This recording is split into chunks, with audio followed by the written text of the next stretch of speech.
coming hard and fast. And relax and enjoy that full blast. Swords are sharpened and our armor tight. 3 years strong in this deadly fight. 3 years fight in the game. In the storm, COVID hit hard. World's a new norm. Mandates dropping, we debate on the mic. Break it down raw, no filter, keep it right.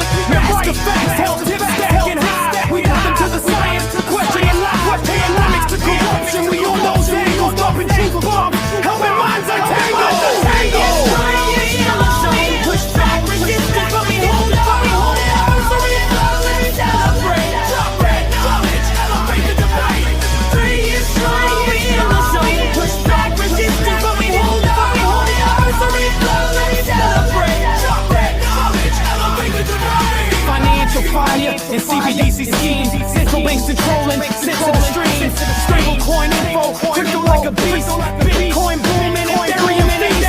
Precious metal shine, gold and silver stack. Fighting inflation's attack, we got your back. Fiat prison, we breaking you free. Economic wisdom, set your mind at ease. Karen on the mic with nutrition bombs. Ashley keeps the same with the take that calls. Walker in the house, soldier ready to fight. Tiger on the table, scratching records just right. Push back, resistance, but we hold it. Let's celebrate, drop that knowledge, elevate the debate. 3 years strong, we in the zone. Push back, resistance, but we hold it. Let's celebrate, drop that knowledge, elevate the debate. 3 years of fire, keeping combo alive. Tune in, dive in, thrive and survive. Podcast kings, ring the bell, we prevail. Hip hop, hail anniversary trail.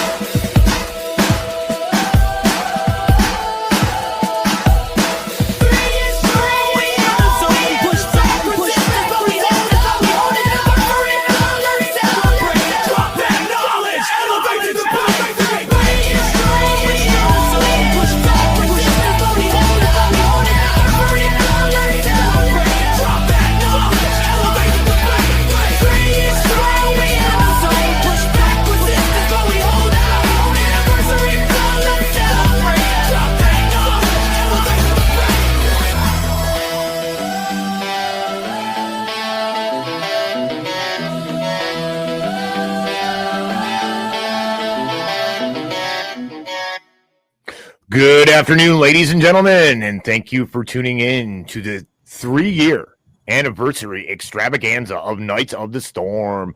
I'll be your host this afternoon. I am Franco Mattei, otherwise known as Angry Tiger. It is a pleasure to be with you all, ladies and gentlemen. It is Saturday, October 25th, 2025 AD. Our co-host today will be, up first, the Dahlia of information and kindness, spreading independent thinking and liberty like rays of sunshine across the earth. Ladies and gentlemen, Karen Carpenter. Also with us today, a Petunia of free thinking and independence, planting the seeds of information for all to harvest. Ladies and gentlemen, Ashley. Also with us today, ladies and gentlemen, wielding the sword of light and truth, smashing goblins and evildoers into oblivion. We have Brian Taylor. Also with us today, ladies and gentlemen, we are blessed today. Look at all these people here, these beautiful faces. A thoroughbred with 2 twin turbo diesel engines, spreading the message of liberty across the land, Angus Mustang. And last but not least, ladies and gentlemen, the core founder of Knights of the Storm, a gale force blowing down the walls of tyranny, Jason Barker. Hold on, ladies and gentlemen. It is going to be a pearl button bangle of a Billy of a show. What's going on, everybody? Give me some breath. Good morning. Good afternoon. Great to see everybody. It's really awesome to see Angus today. Oh, yeah. I can turn my camera off. No, please don't. Wow, 3 years. That's crazy. Yeah. Yeah. I actually went back the other day, Tiger, and watched our first little pilot episode. And we come a long, long way since then. Yeah, and as this date was coming up, we talked about, having the anniversary show and everything. One of the things I guess I want to ask everyone here, since you started podcasting, since you started doing this, I mean, what's your opinion of everything you've been through in the podcasting realm and like within our informational kind of like truther group? Where are you guys at from 3 years ago till today? Where's your thinking at now, Ashley? Hello, everybody. Very, very happy to see everybody. I think in my experience, I have had personally some good shows and some bad shows. And as much as it is really awful when you have a bad show, whether that's from technical difficulties or you're just maybe not connecting with your guests, not even that they're bad or anything like that, but just that for whatever reason, maybe you're not clicking or whatever that may be, that you learn from all of that stuff. I think the other thing that I have learned is just as I have gone and learned more about the subjects that I was interested in to begin with, so I feel quite a bit more capable than I did, and a little bit more solid as far as like my input to a show than I did at the beginning. And I think I was also fearful because there is a vulnerability to doing this kind of thing, and you're leaving yourself open for people to rip you a new one essentially if they want to. And so there's a little, that's a little scary sometimes for me. And so I think that that went better than I thought. And I think that as far as the other people in the space or alternative media, I mean, I've certainly had a lot of opinion changes probably at the beginning of the last, when we started our show. There's probably more people that I put more faith in what they said, or that I thought was more organic than I think that they are now. So I would say that I have lost at least some naivete in regards to this space. And it's just been a huge learning experience, and hopefully I have gotten better on the way. Oh, you do an excellent job. We're going to do the verse of the week after we go through this panel, this question for the panel. Karen Carpenter, the den Yes. mothers of the den mother of the Tigers Den. Been a pleasure meeting you and working with you over these past 3 years. Where are you at from where you were today, from 3 years ago, from doing all this stuff? 3 years ago, I probably had just started watching David Knight, and I was very disillusioned with the larger podcasters. And so I was looking for smaller content creators and people, different people's opinions, people that I felt that I could interact with on a human level, who would either chat with me or talk with me or text with me, people that I've actually spoken to or are open to speaking to people, and that I can verify more that they're authentic. We can still be deceived, but I was much more interested in people who weren't making a living podcasting. And so that I just wanted some more authenticity, from the podcasting world and the people that I was listening to and giving my time and energy to. And so I found David Knight, and then I watched Knights of the Storm, and I think it's been just about exactly 2 years since my first appearance on Knights of the Storm. Two years, I believe. And it was a call-in show. And then the next week I was on, with my camera working. And today my second screen isn't working, so I can't see the chat. I have to use my phone to see the chat. So I don't mean to snub anybody, but to me, the best part, or the benefit that I feel from it personally, is getting to know everybody, being able to share opinions and help people out. We help each other and support each other along the way, and just making some wonderful friends. So that's been the best part to me. And I enjoy meeting people in the chat and checking in with everybody. And I do feel like generally in the world, we're in a more precarious position. But so it's even more important to have that support and interaction with wonderful, like-minded people such as we have here on the panel and in the chat and throughout our podcasting little sphere that we've built up here.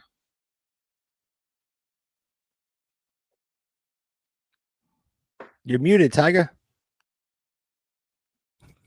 Sorry about that. JB, what are your thoughts on this? 3 years ago to today, brother. Well, I never intended to podcast. In fact, I never even participated in a chat. I watched InfoWars for a long time, and then when David Knight was fired, I went strictly to him.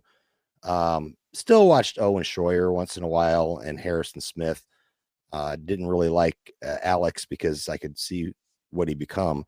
But I exclusively went to David Knight, finally participated in the chat, and that's what got us started. It was myself, yourself, Tiger, Lori Light, and Tom Cooper, which is in the chat, by the way. And we started the show together, first episode. Me and you did like a pilot one or whatever. My sole intent was to share information about the military and the vaccine, right? Where we've come from there is crazy. I've learned that there is a plan. It is being worked out. It's been planned out for decades. It's kind of crazy that, I kind of got my eyes opened up to like, oh, this isn't just one thing. Everything's interconnected. We could talk about CBDC. We could talk about digital ID. We could talk about mRNA in your food, and everything is connected. And I don't know. I didn't really want to do anything past the vaccine stuff in the military because I was taken away from my soldiers where I couldn't help them. So I tried to use David Knight as a voice to get that message out to as many people as possible. But I found there's more purpose here on a grander scale. And it was because of y'all that I found that, because, you get to meet people. And I've also learned throughout this whole 3-year experience that there's a lot of people in this business that are not genuine. Mm-hmm. There's a lot of people that will turn people against each other. But for the people that I've met in person, they are absolutely genuine, exactly who they appear to be. I've met Angus in person a couple times. We had lunch together. I've met Aaron Moss in person. I've met some other people over the Third Eye Carnival, which is kind of a music festival thing with a little bit of conspiracy theory stuff. It's kind of fun, but I've got to meet a lot of people, make a lot of connections, and I truly value the authenticity of some of the people I've met, and it's made me grow as a human being to kind of know what to look for, I guess. And again, I want to touch on Ashley's point real quick before I drop the mic here, whatever. But the confidence level, right? If you can't, this is super important to me, is if you can't talk to your family because they're so locked into the right or the left, this is a great way to get out and talk to some strangers and build the confidence to where then you can go talk to your family about it. So there's a interpersonal thing that comes with doing this kind of work that we do, where we develop the skills, and I don't know if it's going to come up later, Tiger, but we talk about AI and everything being automated. We lose those interpersonal skills. And I can agree with you on that. So anyway, that's all. You bring that up. We will probably touch on that a little bit.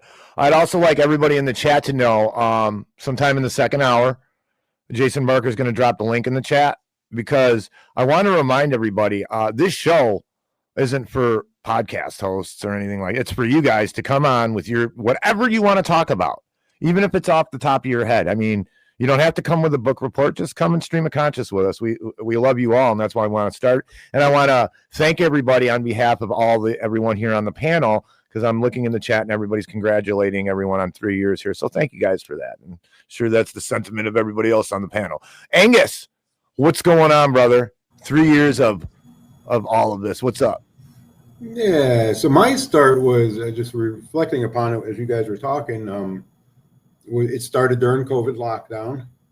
I was out in my garage, and I was a Fox News, Rush Limbaugh listener, and followed those guys. And the guy that turned me was the great Billy Ray Valentine, because being locked in the garage and doing my work during working hours, I started listening. I found him on his podcast, The Infinite Fringe, and started listening, which then drove me to the David Knight show, where I met pretty much everybody here except for you, Ashley. I've never met you before, but and then it was, Jason invited me to come on Nights of the Storm, did some co-hosting on there for a while, and then Event Horizon, because I just got tired of talking about politics, just anything. So started Event Horizon to kind of just give people an outlet. Hey, you want to come listen to 4 to 6 people talk about Bigfoot, unfiltered now I'm talking, and we just had a lot of good times doing that. And we did. that'll be back someday. Right now I'm building a 92,000 square foot podcast studio the current podcast studio is being torn down as we speak, and so we look forward to getting back out there. I'm looking forward to it. That means you're a shill. You can't get you too one of big, my Angus, or you're a investors. shill. Wait a minute. Heaven forbid. Nice, Angus. Yeah, I'm with you on that. Brian, you've been around for a while. I mean, yeah, since the beginning, pretty much. Where are you at with all of this after 3 years? Well, I know, like, from a viewer's perspective, because I've only been on like a handful of times. It's nice to have a smaller kind of thing where you can actually talk with people and whatnot, and it's like a good community y'all have got together. And yeah, I mean, it's real nice because I know, like, in real life, there's not many people who think like us, and everyone here is generally, with some except some minor differences, on the same page. So it's nice to be able to, like, talk with other people about this kind of stuff. The great thing about Brian, ladies and gentlemen, I know he doesn't mind me saying this, is he's a lot younger. He's there's the hope that you're looking for and Brian, I don't mean to put you on the spot or showcase you like this, but he is the ray of hope that everybody is looking for in the youth. If he's a good example, there's got to be other Brians out there. I'm sure they're far and few in between, but other Anguses and Jasons and Ashleys and Karens and Angry Tigers, we're far and few in between too. We are extremely small percentage of the population. But I myself, I go back to 2008, getting involved in Austrian economics and the Ron Paul and the Liberty campaign and working for them. And there was a void, and I found Alex Jones, and then, I took some things with a grain of salt, found David Knight through Alex Jones, then went to Jason Barker. But my experiences have been really good because of the people I've met. I guess it outweighs the bad, because the negative is I've been disillusioned by a lot of people and very disappointed in a lot of people. They teach us, the people you learn stuff from, and then they fall into the same trap they told you to avoid. And when I use the word profit, I mean not just money, but a lot of people do this for ego. Some people get cornered into where they're doing this for profit. That's going to manage what they say to their viewers, because they have to placate their viewers to a certain extent. Other people are trying to sell you stuff, and it's very plain. You meet some people you looked up to, and they're not exactly what you thought they were. Either character wise or motive wise, and it's pretty disappointing to see all that. But on the positive end, the love that I receive, I don't have a lot of viewers. I mean, and I'm not putting down the Knights of the Storm or anything else, but we're nobodies. I mean, in the grand scheme of podcasting, we're not Joe Rogan. We're not, we're not, our audience isn't big, but there's a love there. There's, the things I say on my show, I know a lot of people don't agree with, but they still come back and we commiserate, because like Brian said, there's differences with everybody, but they're not so far apart. So that love and that energy that I get from you guys, here on the panel and the viewers, is the only reason I really keep doing this, So, Jason, verse of the week, brother, you want to read it for us? You mentioned your show, Tiger. Tell people where they can find you. I know we relay the show. We play it on Knights of the Storm. And I think most people who know where your channel, how to find your channel, watch you live, but we get almost as many views after the fact. So let people know right now where they can find I'm on you. Twitter, Angry Tigers Den on Twitter, Angry Tigers Den on Rumble, and Angry Tigers newsletter on Substack. And I'm telling everybody, people who watch my show, that watch this show, by the end of the year, I'm going to be exclusively on Substack, and not for money purposes or anything like that. It's a matter of principle. I don't like Rumble's advertising and their policies and other things like that. So Substack's a great app. It's just like Twitter. You just load it up, and you don't have to be a creator or anything. You just make a profile and go on there. And I suggest everybody do that, because it's free speech. That's real free speech there, as far as I can tell. So. All right. Well, real quick before I throw the verse up, LTO actually dropped a little tip, which you can tip if you want. We don't do this for money, but we appreciate that. LTO says, happy 3 years. Glad I got to know y'all. for real people in an artificial world. Ain't that the dang truth? Let's go ahead and run this.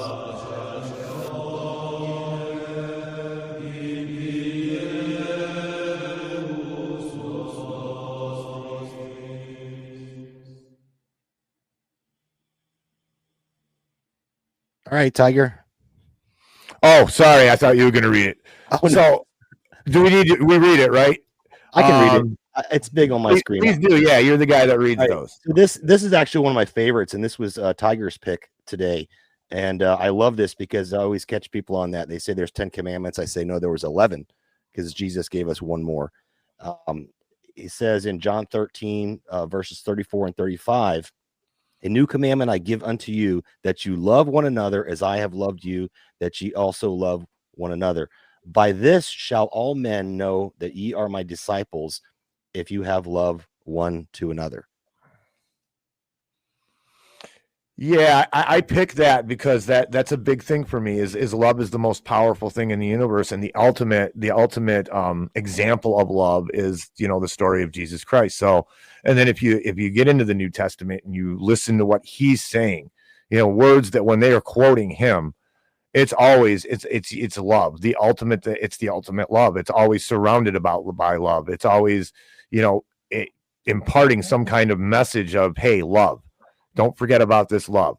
And so that's why I picked that, because, you know, I worry, again, even people that we all watch, they get caught up into this disdain for other cultures, people, ideologies, all of that. We can disagree with people and still love them.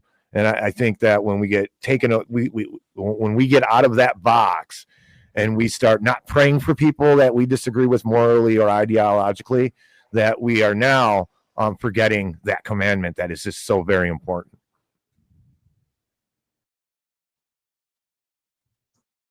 Well, 100%. I'll have my turn with this. You know, the golden rule, I try to live my life by the golden rule, do unto others as you would have done unto you. And I was fortunate enough to be raised in a family where we relished disagreement and kind debates with our other relatives or company that would come to see us. It was fun. And it was always understood that we respected each other, and and in the case of family relatives, that we loved each other, and that we would allow each other to have different opinions. But in the end, the love and respect always came first. So I really appreciate that about the Bible and the New Testament and the golden rule. And that's absolutely where we need to be, is leading with love. Ashley, and thank you, Marty, for the tip. Oh yeah, and one more thing, Marty. Yeah, no, you're everybody. I mean, he put it in the chat, so I'm going to say it. He said he's 30, so this is another great sign. That's great, brother. That you're so young and you're like, you know what's up. Ashley, were you around for the Bible quote? He was 30-year-old brain in an 80-year-old body.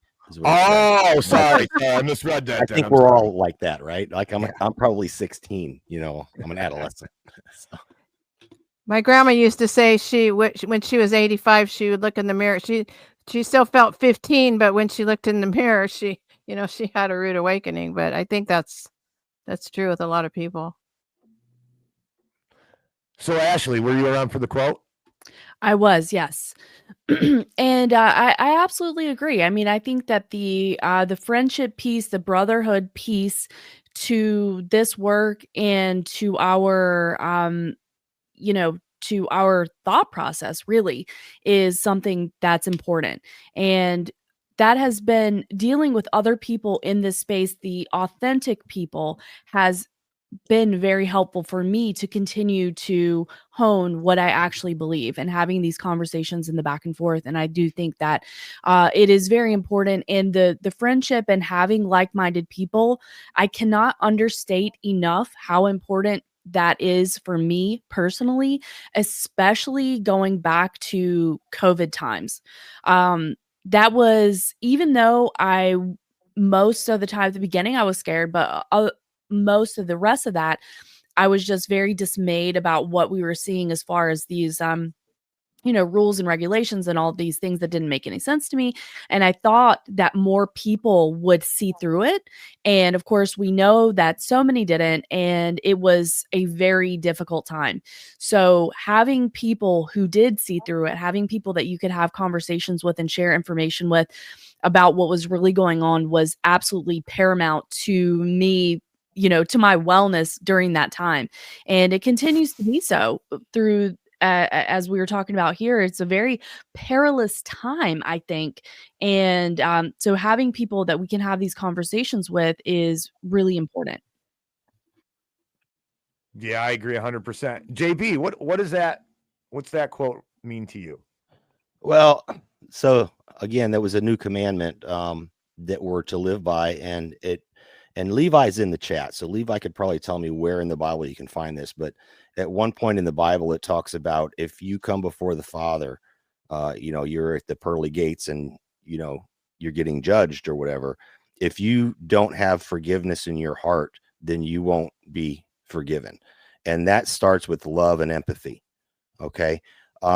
We have to, and to Ashley's point about COVID and what they did to divide people and other people and isolate people, that is the devil's tactic, to make you feel alone, to take you away from that communion with God. And some people would argue that the mRNA is an artificial way to do that.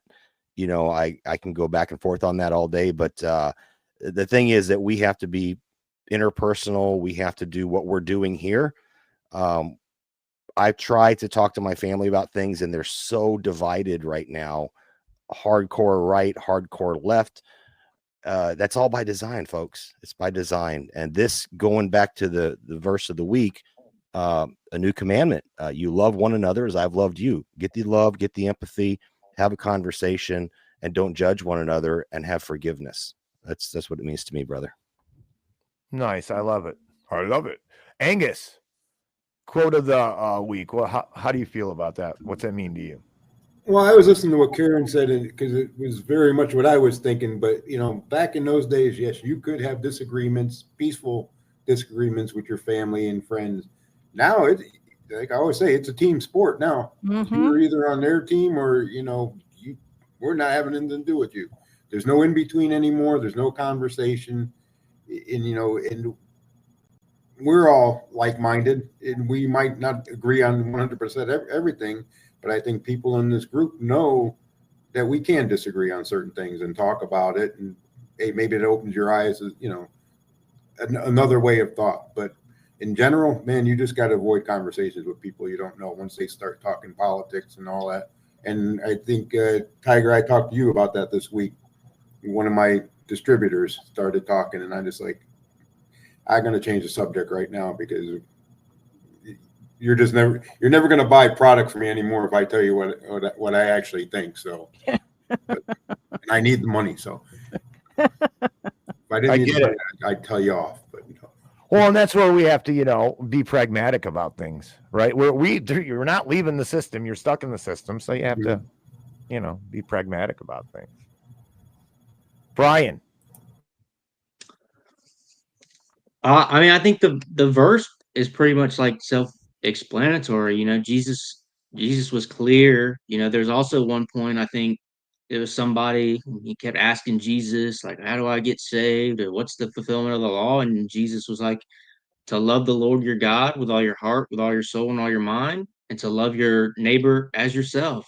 And those are the greatest commandments. And to be frank, what I think about is, if you love God, then everything's going to fall in place, really. I mean, you might make mistakes and stuff, but that's one of the more important things. And if you don't love God, coincidentally, I don't think you're really going to love your neighbor or even your enemies. Jesus said, love your enemies as yourself, or something along those lines as well. So, but yeah, I mean, I think it is something that the culture right now could use. It's not. It's pretty rare to see that. Yeah, they're dying for the quenching of the thirst from that water of love. That's gone. It's been gutted from and a lot of it is technology. love's been gutted from society by technology, by normalization, and a lot of different Jedi mind tricks out there. So since we're technology, yes, Karen. Well, I was just writing down a few points, and I think Jason was talking about the isolation being a tool of the devil, and of course that led me to think that isolation is a key factor with technology.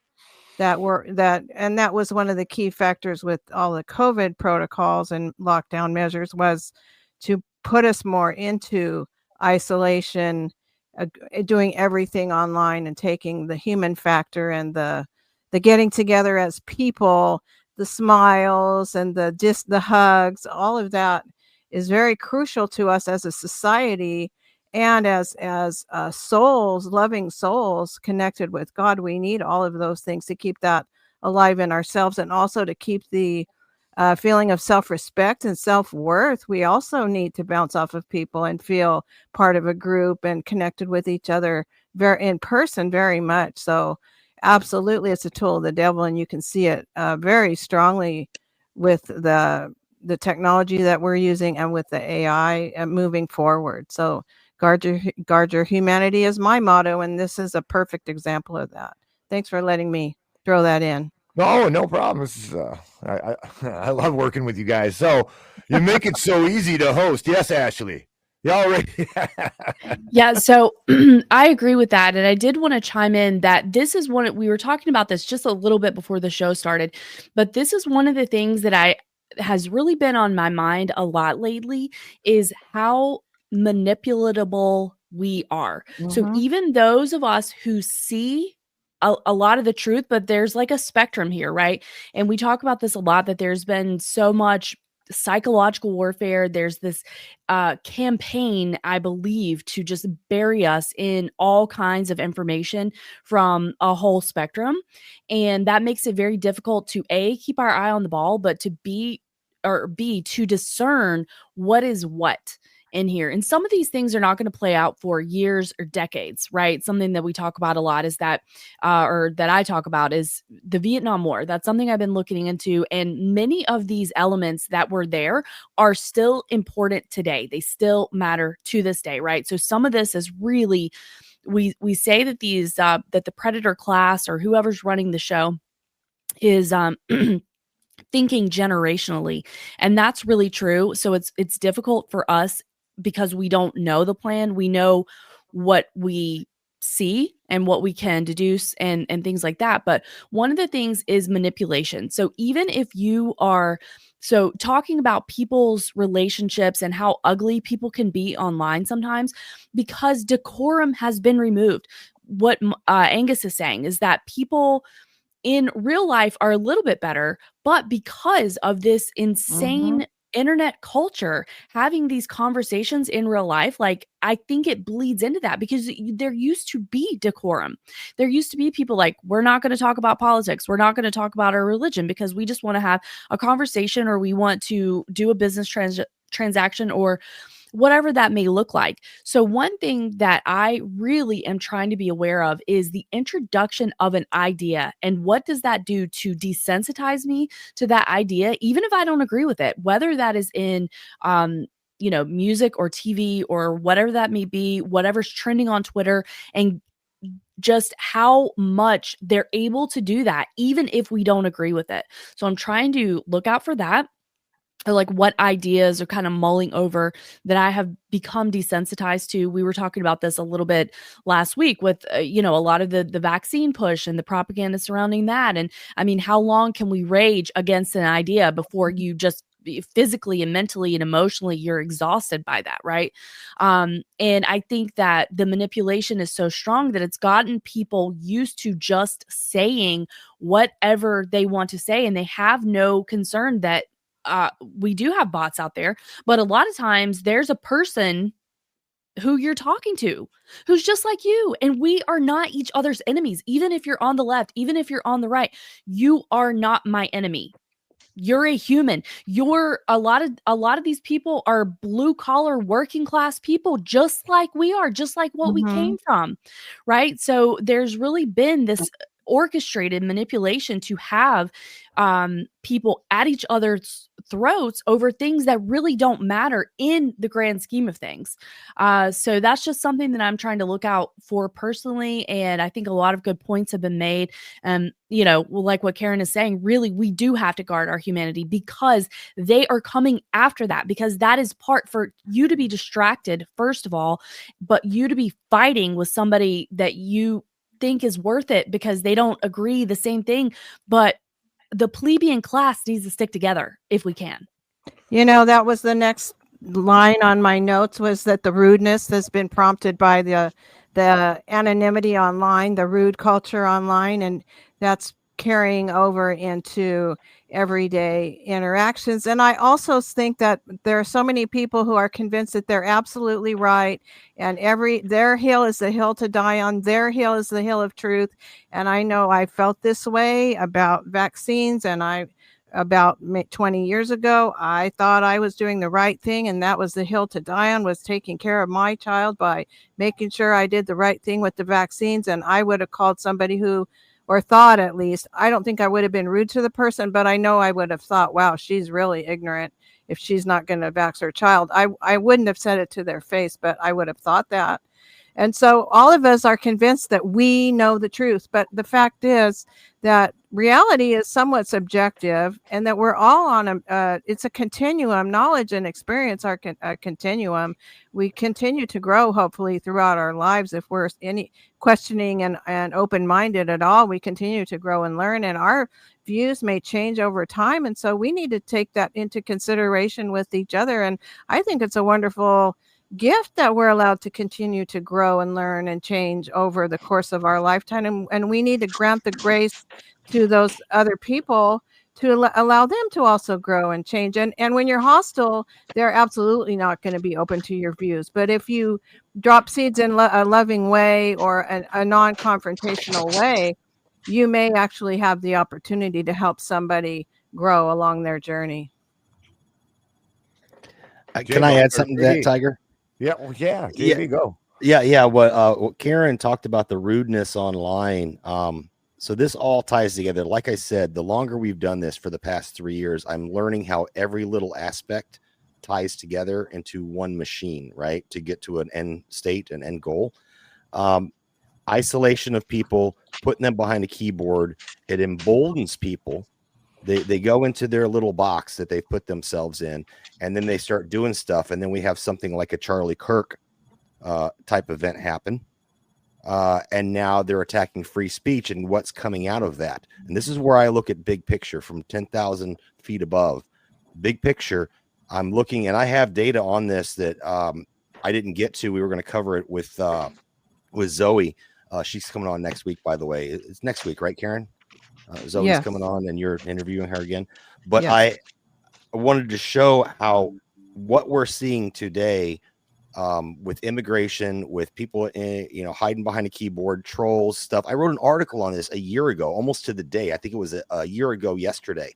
I wrote an article on this is how they're going to bring in a digital ID, an internet ID, and it's 100% coming true in the exact same fashion. And what Karen talked about, hiding behind a keyboard and being emboldened by that because there's no consequences, right? That's going to drive the desire that we need. We don't need bots. We don't need trolls. Everyone needs to be accountable for what they do, because look what happened to Charlie Kirk. That's where we're going with it. So I just wanted to throw that in there because she kind of put those puzzle pieces together with her statements. So Angus. Yeah, so to kind of go back to what Ashley was talking about, and about being on Twitter, which I hate calling it that because it is X, formerly known as Twitter, which is just, but anyway, as we were talking prior to the show, the algorithm, and this goes to AI, because suddenly we were all talking, and I've seen it now where they've just upped you get so much crap from the other side of your thought process, and like they're just antagonizing you just to keep everybody getting beaten with a bag of oranges, trying to just spread violence and hate. And it's crazy. So I spend, when I'm on there, I'm block you, and then they come in another way. And then, again, it's got to be all AI bots that is doing this, but they know what your thoughts are, so to speak. They're not reading your mind, but they know, what you're chatting with other people about, and they can just try to control you that way. That's all they're doing is antagonizing people, trying to bring out It's not good for your health. No. It keeps your blood pressure up, your anxiety level, your cortisol level. It changes your attitude with the people you interact with in person. Well, I mean, to me, and people think it's crazy, but they just want us at some kind of civil war, whether it's, actual shooting or actually just deep hatred for each other, just keep antagonizing each other. Especially with this whole ICE thing, that thing is going to blow one of these days soon, I believe. Well, they're setting tripwires everywhere, brother, for civil disobedience, being able to call people insurrectionists and do emergency things. And they're getting us used to the military in the street. We got a nightmare going on. Brian, what do you think, man, of the social media and the keyboard warriors and the... Well, I think there are a lot of it that I think it's feds, to be honest. Like the people who keep doing it, a lot of it, I think it's feds. And if you look into like the gang stalking stuff, and I mean, some of these people might not be believable, but then I've heard some people talk about it who I think are credible. And I think there's a lot of people on social media who are there to sow disinformation because they're, doing some type of psyop. There's probably a lot of people too who are just genuinely like that and they're not a part of anything. But I think a lot of that is on social media. And then to what Ashley talked about with, you have the news media, the TV, the social media, and it's like this programming, right? And you look at the document From PSYOPs to Mind War by Michael Aquino, and he's literally talking about how we're going to have this new form of propaganda, but it's going to be the news. It's going to be the media. That's going to be our instrument. And so then when you have other authors who talked about it, like Dave McGowan and Michael Hoffman, and have this media. This media is there, and they're putting a lot of this stuff, and even in the conspiracy movement, to somehow, when Dave McGowan he talked about it, somehow to affect your free will, or to get you to influence in these certain ways. And so you have to be careful with what you're looking at, and the propaganda and stuff like that that's out there. Nice. Hey, does your dog got to go potty? You can shut your cam off. Take him potty. Yeah, I'm gonna go put him out. I thought you had a pig. No, just a dog. No, I think what everybody's saying is what I've been doing lately. I am extremely careful, with what I eat. So I'm being extremely careful with what I put in my mind. And when I put it in my mind, I do the same thing I do to my water. I filter it. And it doesn't matter who's saying it. It doesn't matter if it's my favorite podcaster from David Knight to, even Karen Carpenter. She's my friend. I always, we have to look at the information, what's going on, and are they falling for a mind trick? Which with you, Karen, I just threw your name out there. I wasn't pinpointing you or anything. I was just no, it's okay.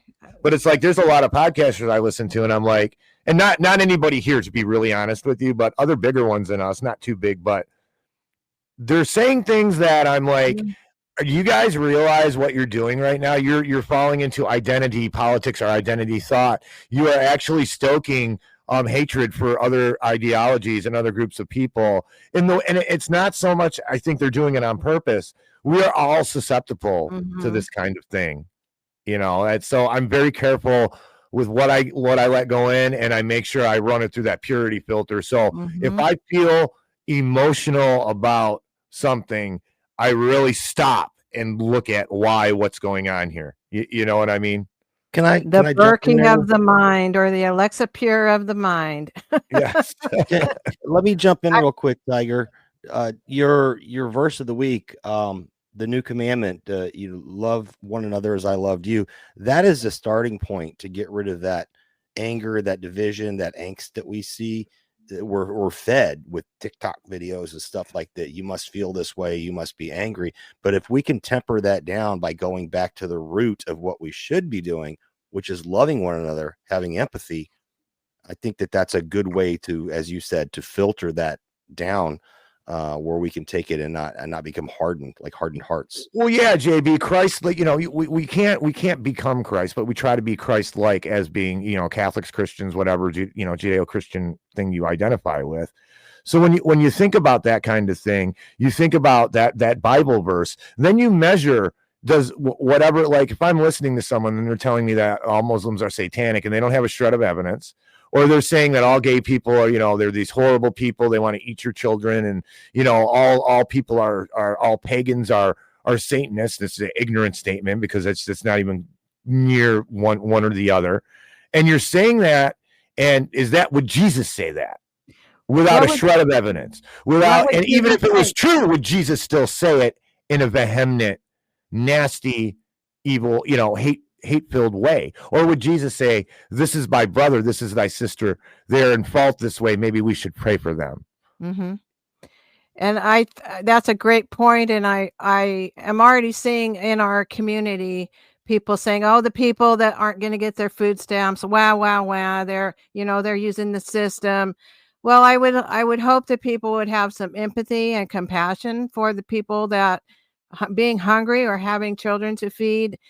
We've all been fed into this system over time with the very much planned Tavistock social engineering, the breakup of the family, the fathers removed from the homes, the industrial prison system, the drugs being brought into the neighborhoods by the CIA, drugs and arms, the hip hop music and other music being engineered to promote that culture. So you've got fathers out of the homes. You've got, even if a mother wants to work, she's not going to make enough money to pay for daycare and rent and provide for her children. So you've got a lot of people who have been used and just didn't have the forethought or possibly the resources. Also, we move away from each other. We don't have that safety net or the extended family anymore. So I would urge people to have some compassion, and it's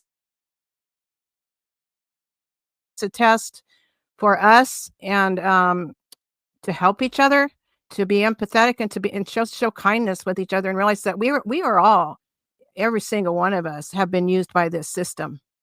And some people do take advantage of it, but a lot of people, they don't know better, or they really didn't have any choice, or maybe they'd love to get off the system. But like I said, jobs don't pay well. To be able to put your children in daycare and earn enough to feed them and clothe them and house them, that's really almost impossible for one person to do these days. And who wants to put their children in daycare? We can go through with that whole thing. And the schools and the public school system, people say homeschool your kids. That's not so easy if you're a single parent and somebody has to work. So, I mean, we're all in a load of, we all have a load of issues and problems to sort out here. It's not a good place to be for any of us. Thank you. Sorry for butting in, but it's really starting to bother me seeing people complaining about people that are going to be whining about not getting their food stamps. Especially when they know how they got there, especially when they know that they've been made dependent on the system. Ashley. Yes. I wanted to chime in with that because I agree. If you are coming from, let's say, like a conservative, old school Southern culture, then a lot of those people are not a big fan of welfare recipients and things like that, right? Which I can understand, because on principle, if you're working, you're being taxed to pay for other people's lifestyle. I do understand that. However, back to what Karen is saying, that this welfare state, the warfare state, the prison industrial complex, the pharmaceutical industrial complex, the medical industrial complex, these things have been cultivated over decades and decades and decades.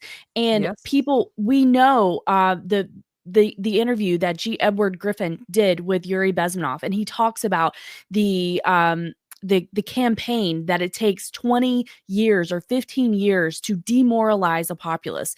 And that's just one tiny little thread in this whole thing about what is being done in order to manipulate people. So I just wanted to second that and say that the welfare state has been cultivated. It has been made deliberately difficult for the regular person. And when, yes, like what Karen was saying, we could go there. We won't probably today, but at some point, the daycare situation, the daycare conversation, but that the expense of that alone, and people are trying to pay for, I mean, if you look at, how much you got your housing for, let's say 10 years ago, 5 years ago, 6 years ago, what do houses in your neighborhood go for now? What is the interest rate like versus 6 years ago, right? That alone, grocery store price, all of these things are deliberately done to make it difficult for the working person. And yes, I agree with Karen. There are some people that are on the system that are maybe abusing it. Maybe they never had, maybe they never contributed, but we don't know that. And then in the chat, someone was saying, essentially, we've got bigger problems. So yes, when I'm not worried at all about people getting welfare or getting health insurance or anything here. How could we possibly, when you're sending billions and billions and billions of dollars to Ukraine for a situation that we were intimately involved in starting intentionally, that's out of the playbook. They've done it a million different times. When you're sending billions of dollars to Israel, when Israel is getting billions of dollars from Germany. I mean, it goes on and on and on and on and on. So, and the subsidization and subsidizing of these big companies, the tech companies, the Elon Musk, the X, the SpaceX, whatever you want to say, like all of that. Ballrooms, building a ballroom. How many people is money laundering? I mean, look at Argentina now, $40 billion to Argentina, and they can't pay the troops. One of the, I won't say anything bad. One of Trump's friends donates $130 million to pay the military, which is a joke. I mean, there's no money there. So, like you're saying, with the new ballroom, it's now up to $300 million. It's disgusting. You're not feeding people, but you're building a. Well, people say that's coming from investors. 130 million won't even pay for the National Guard that are mobilized right now in American cities. Yeah, I know that money. Wherever follows that money. So the people that are the people that are donating money for the ballroom. So if he says it costs 300 million and he gets 300 million, it costs him 150 million because he had it built by IKEA. Then where does the rest of that money go? Let me. A lot of it's just digital digits on a computer anyway. Let me go back. Hold on 1 second, Jay. I just want to say really quickly. Yes, 100%. I'm going to wrap it up on my little tirade here, but I just wanted to say that yes, and symbolically spending that much money on a ballroom, even if it's coming from donations, the symbol of it is it's a slap in the face. It is a let them eat cake moment if that actually happened. But I'm just saying symbolically, it doesn't even matter if Marie Antoinette actually said it, didn't say let them eat bread, doesn't matter. Symbolically, it is a slap in the face, and it is disgusting because we know people in our family or us ourselves are struggling, and this is where we are. It's disgusting. And believe it or not, he's going to name it after himself. I found that so hard to believe. You think so? I thought he was going to call it the People's Ballroom or something. Ashley and I have been discussing our ball gowns. Sequins for us ladies. Lots of sequins, Karen. Yeah. I want the fake gold. The I had put in America Unplugged chat today. They were talking about this, something like this, but I said, let them eat fake. Because that's what everything is now, is fake, right? Whether it's fake media, fake meat, fake dollars, fake everything. But when I wanted to touch back on what Karen talked about, like, yeah, we can't just rip these benefits away. It's a very ingrained system that they've built over time that people are dependent on. And this is the game. They take your money, they filter it through multiple agencies where 90% of it's stripped off. And you get 10% of that back in these benefits that people now require because 50% of their money is being taken. And I did the math on this. This is about in 2021.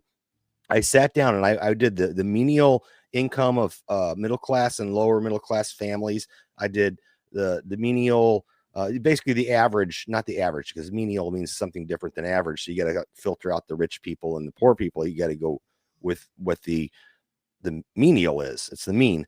Anyway, I literally did the math on it, and between federal and state car registration, how many cars do people own? What does it cost a year to register these cars? What is the average car insurance cost that you're mandated to have, your health insurance, et cetera, et cetera, et cetera. And they take 45 to 50%. And I did the freaking math on it. And this is before inflation kicked in. So it's probably higher now. When you're taking 45 to 50% of most Americans' pay, then you become dependent on these systems, which lose 50, 60, 70% to bureaucracy before it gets back to you. It is a mafia scandal. Government itself is mafia. They're taking your money, and I'm sure Tiger has some stuff to add to this, but they take your money, they filter it through their system, they skim off the top to pay the employees, and then, I've just spent 50% of my pay in taxes of some sort, and I got 10% back to feed my family. Therefore, I must have my wife go to work or work a second job. So Sure. it takes more. And then throw in inflation. To UBI, universal basic income, and you will own nothing and be happy, a renter or borrower society. And that's where this is all headed. So we can't take care of ourselves. They're not allowed to build off grid in some places, can't live in an RV, can't forage off the land. They're moving toward digital water meters, which means that we will the smart water meters, which means that it will be so expensive to water a garden, grow your own food. They're really covering all of the bases at this point to have us end up on UBI. The point about killing the SNAP program, which I understand what people, where they say, okay, these are freeloaders or whatever. I understand. And, again, back to the verse of the week, empathy and love, right? You can't exactly rip that Band-Aid off, because if we could get rid of all these entitlement programs overnight, if we could do it overnight, everybody in America would basically get a 100% increase in their pay. So they could afford to take care of their children or their neighbors. Hopefully they have a charitable mind. I know my wife and I, we do March of Dimes and we do Wounded Warriors. That's what we do, because we know how much of that money actually gets to the end result.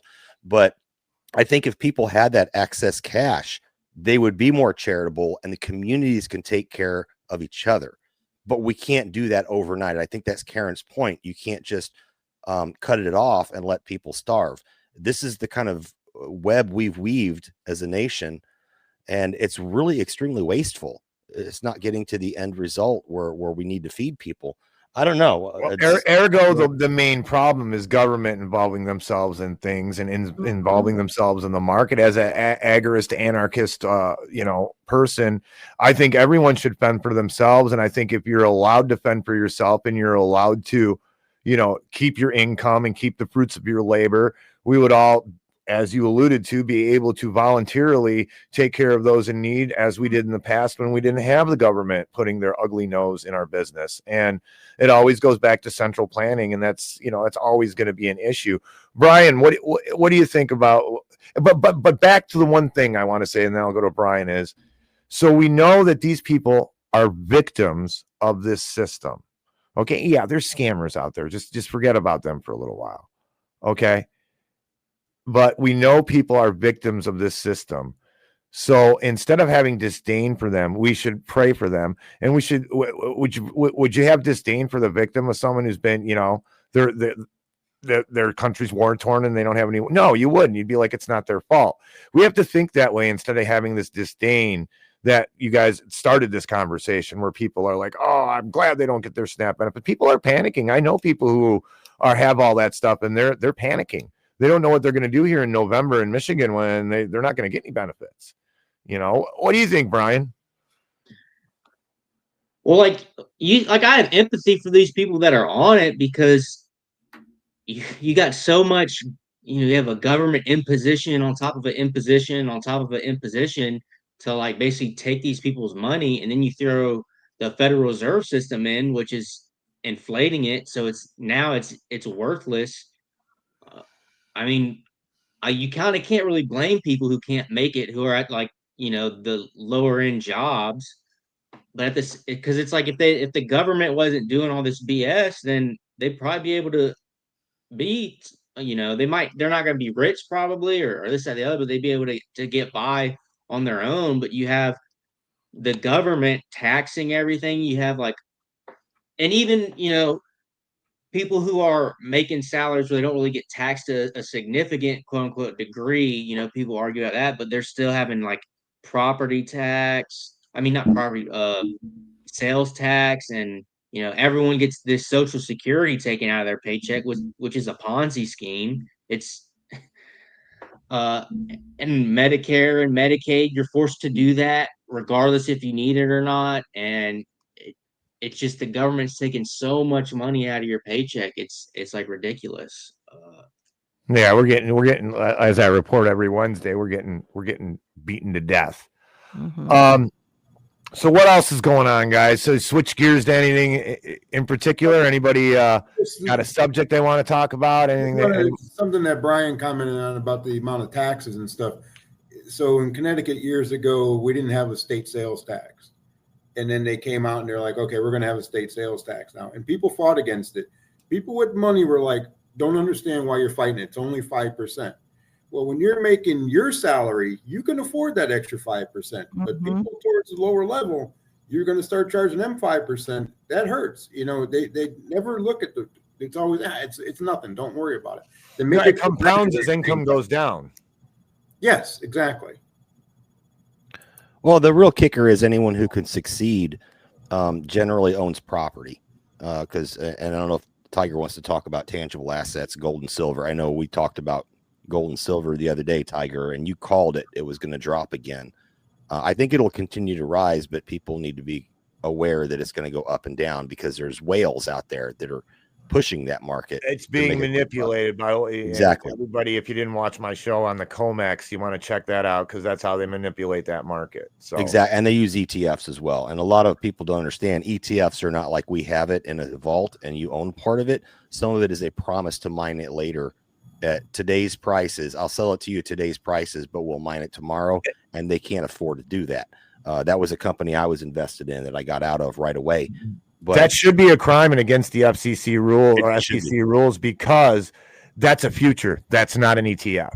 It's exactly. It's a future, and that manipulates the physical markets. Oh crap! I was at a precious metals foundry this week, and they had a board, and gold was at 4,180, I think, and it had just come down, I think 3% or something like that. And we were talking about it, and even the gentleman we met with agreed there's a bubble and it's going to burst, and that's going to come tumbling down. But the people that have in power, that they're going to protect themselves from it, and they will not lose. But everybody that's out there, I'm going to buy gold and silver, they're going to get screwed. It's going to happen, just like everything else, real estate and everything. There's always that. Concede the people with the money are still holding it. All the common people that invested in it because they believed in it, they're going to get screwed over. Angus, that's a great angle. I never thought of that. Jason, go ahead and speak on this after. I was going to say I was going to concede my time because this is something I wanted to talk about today while you were in here hosting, Tiger, because I hold quite a bit of precious metals. I took a good portion of my retirement and rolled it over into a precious metals IRA, backed IRA. So this is something that really concerns me. And with the move to digital currency of whatever form that's going to take on, and again, we've been 3 years strong in this thing, right? Me and Tiger talked about this probably over 2 years ago. We talked about, when Fed now is a buzzword, and we talked about stable coins. I think we were the first ones to actually talk about. We showed everybody the guts of how they were going to do it. Yeah, and wholesale versus retail and whatnot. I'm a little concerned. I don't know what's going to happen with metals because I have so much in it, and I have the past right here, goldprice.org, right here when it was peaking, and everyone's like, oh, gold's going to go over 5,000, blah, blah, blah. You told me on the phone privately, you said it's going to drop again. You said, mark my words, it's going to drop again, and gold and silver both dropped again. So I don't know where we're going to go. I think this is driving of the market by whales out there making big purchases. lack of supply versus demand, which is artificial sometimes. And will it continue to up and down, but continue to go up, or is it going to flatten out? And then when they come up with this new whatever currency that they have, will it go to nothing, to where we lose all our stored, labor? Well, you got to remember there's a couple things. So the gold is going to go down because they're going to keep lowering the interest rate. Okay, that happens. That's a natural thing for metals to go down when that happens. And then you have the COMEX, all the whales and the ETFs, they're manipulating the price. I mean, I think gold and silver is a good way to hold your money in, against, depreciation. But the thing that most people who sell gold and silver won't say, Angus alluded to this, they control the market. That market's not out of the grasps of the people who control the value of the dollar or the stock market. It's not this all knowing safe haven. The most important thing to invest in is yourself and your skills and knowing what to be able to do, a crafty way to be able to feed yourself if it comes down to it, and your family. Or the new precious metal, cryptocurrency. Now look at Barron Trump. Supposedly he just made an ass load of money. There's a surprise. Yeah, a teenager went up in value and net wealth by 30 million in a year. That's great. No, what's going on with the Trump administration when it comes to all of these markets is criminal, and makes you can't even complain about Nancy Pelosi or any of those people anymore. Just what I'm saying. I mean, they get people to buy into this. So that's a great idea, cryptocurrency, and then they buy in and they pull the plug. They walk out with the money. You got shit. What about this, guys?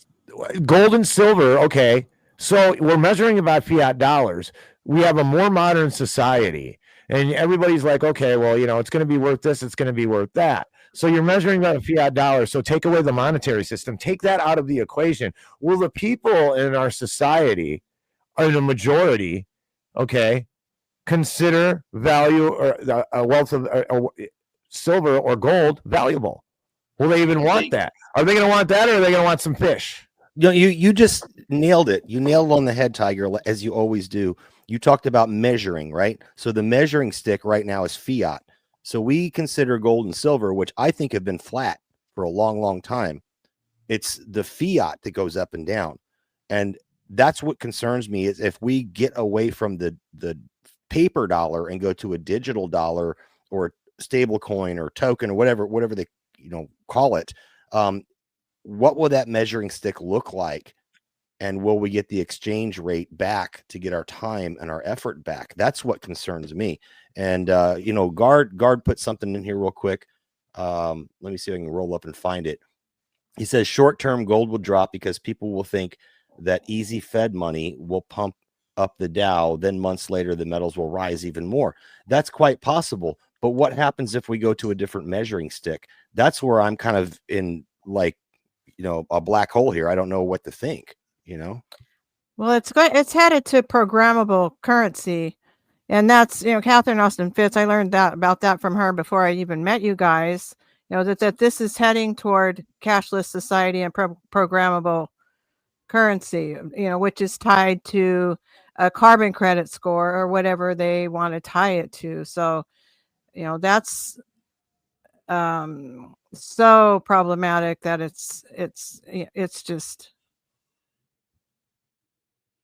It's just beyond words where this is headed, but I think that's where it's going, is programmable money, digital money. What do y'all think about, right? So we have like this income and digital prison, right? But then the internet itself is like so finicky that they're asking for a lot to put it all on there because it's so easy for it to go wrong. Like, is this actually going to play out into something, or is it something they're going to use and then do something else? Or they just have so much hubris that they're going to do it and even know that it could fail miserably for them because, just like putting everything on the internet is dangerous because it's so like it can go out really at any moment, really. I heard a couple of interesting ideas about that. One is that it may be set up to fail on purpose, that as a way to clear the books, that all of our assets and our holdings would be converted to a digital assets, and then the internet would go down and all the records would be lost, and it would be a way of wiping the books without anybody taking direct culpability for it. Say if there was an EMP or something like that may be a possible plan, just something really far out there, but it's just speculation. And then another one is that there's another power grid that's for them. Yeah, and BlackRock and Blackstone are buying up the power grid for the data centers and for AI. So that's happening, Karen. We Yes. reported on this. So the power grid is being privatized, corporatized. Yeah. So there may be another power grid for quote unquote them. And I'm no expert. That's just some speculation. Oh, there's companies out there selling stock right now. Oh, I know that's happening. Yeah. Yeah. These AI and data centers that are out in the desert and whatnot, that they can't really power them, without major infrastructure put in. And then that's going to take away from people and rise the prices. They're talking about putting nuclear reactors 1 mile underground, which is absolutely absurd. I looked into why they're doing this. They're doing it because if they put it a mile below ground, they don't have to do the massive, expensive shielding. Right. They don't have to deal with the waste, or so they think. Yeah, so they think, but still going to get into the groundwater. Exactly, the groundwater, and no one's going to know about it for 15 years, So, and then by the time it's a real problem, maybe there's plausible deniability, maybe there was a war, maybe there was something. Oh, you blame your cancer on something else, but it wasn't our reactor. No, it wasn't our reactor we put down there with absolutely zero shielding to power an AI data center that controlled you and taxed you, your carbon taxes. It's insane where we're going. Angus, are you okay on time, brother? Yes, sir. I was able to change my appointment, so I'm good.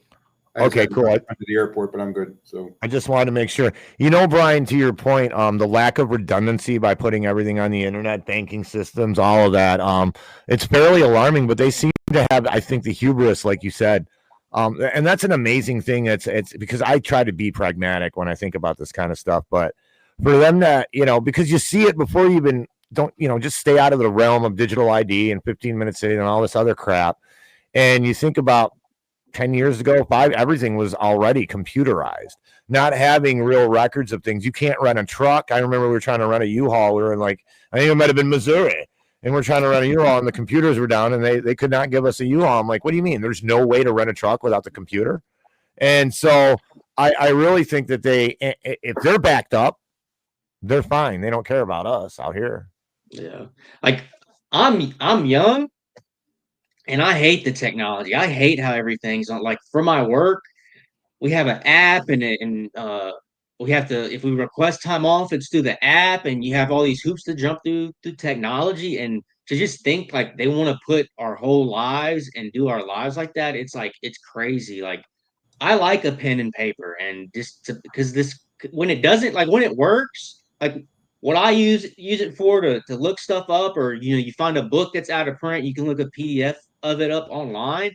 But like when it's like something like your bank account or like whatever it is that you have to do, and they make you do it online, and then it doesn't work, it makes me go insane. Like we can't function without being inserted into this. You've already put your whole life is on this.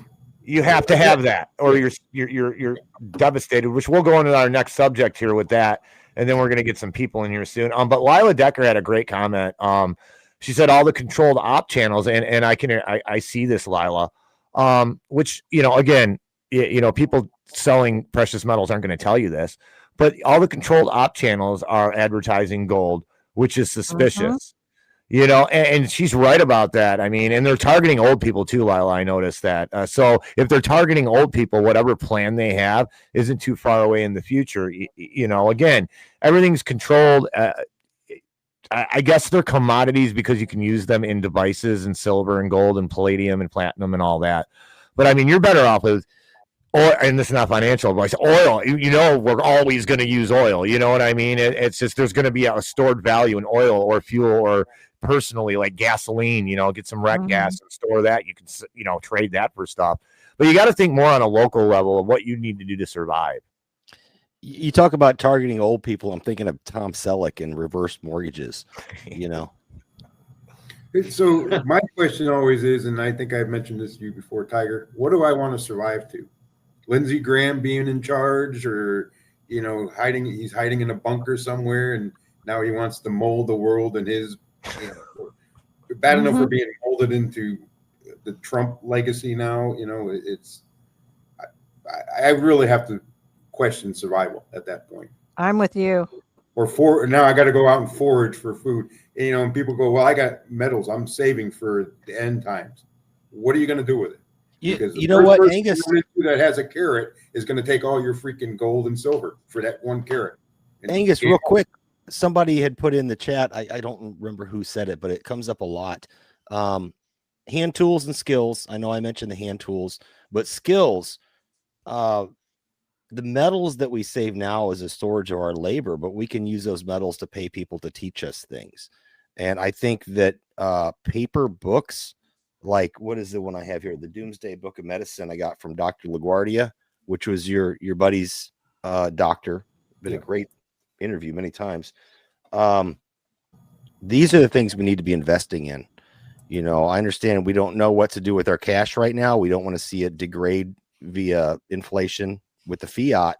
Metals are kind of a midterm solution, in my opinion, but then we have to then use those for someone else who values that to buy skills, train me how to do something, buy some hand tools.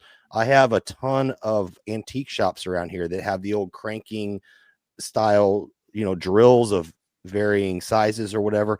You can actually do that. And, me and Tiger had a little bit of a confrontation. I wouldn't call it confrontation. We had a conversation on using technology versus old school stuff.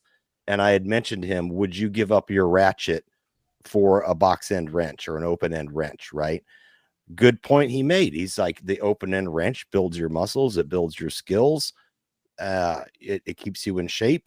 The ratchet's a quicker way to go, but there are some value to having those old hand tools.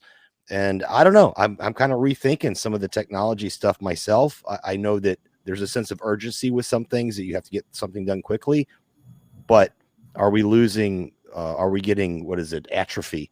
Like if you don't use hand tools, your muscles atrophy, right? You're using pneumatic tools or whatever. And then as far as hand tool goes, you're better off with two adjustables, one metric, one standard. There you go.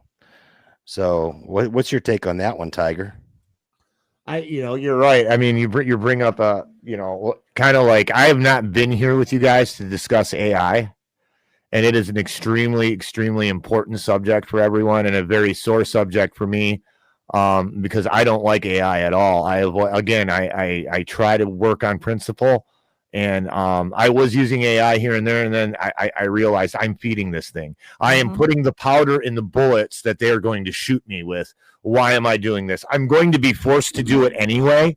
Okay, but I don't have to willingly participate and give it, because it's learning. It's learning from me. Every piece of data I give it, it's learning from me, and it's stealing my humanity.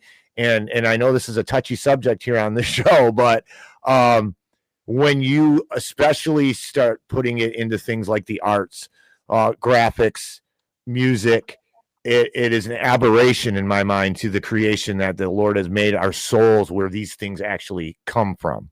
And there's a domino effect of destruction of the soul and humanity. And I guess I could give you an example. So I love the little thing you put together for today's show.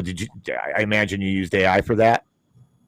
For what? For the intro song? Yeah. It was a 50-50. I did the lyrics and I used it to throw the vocals in. Well, okay. What about the beats?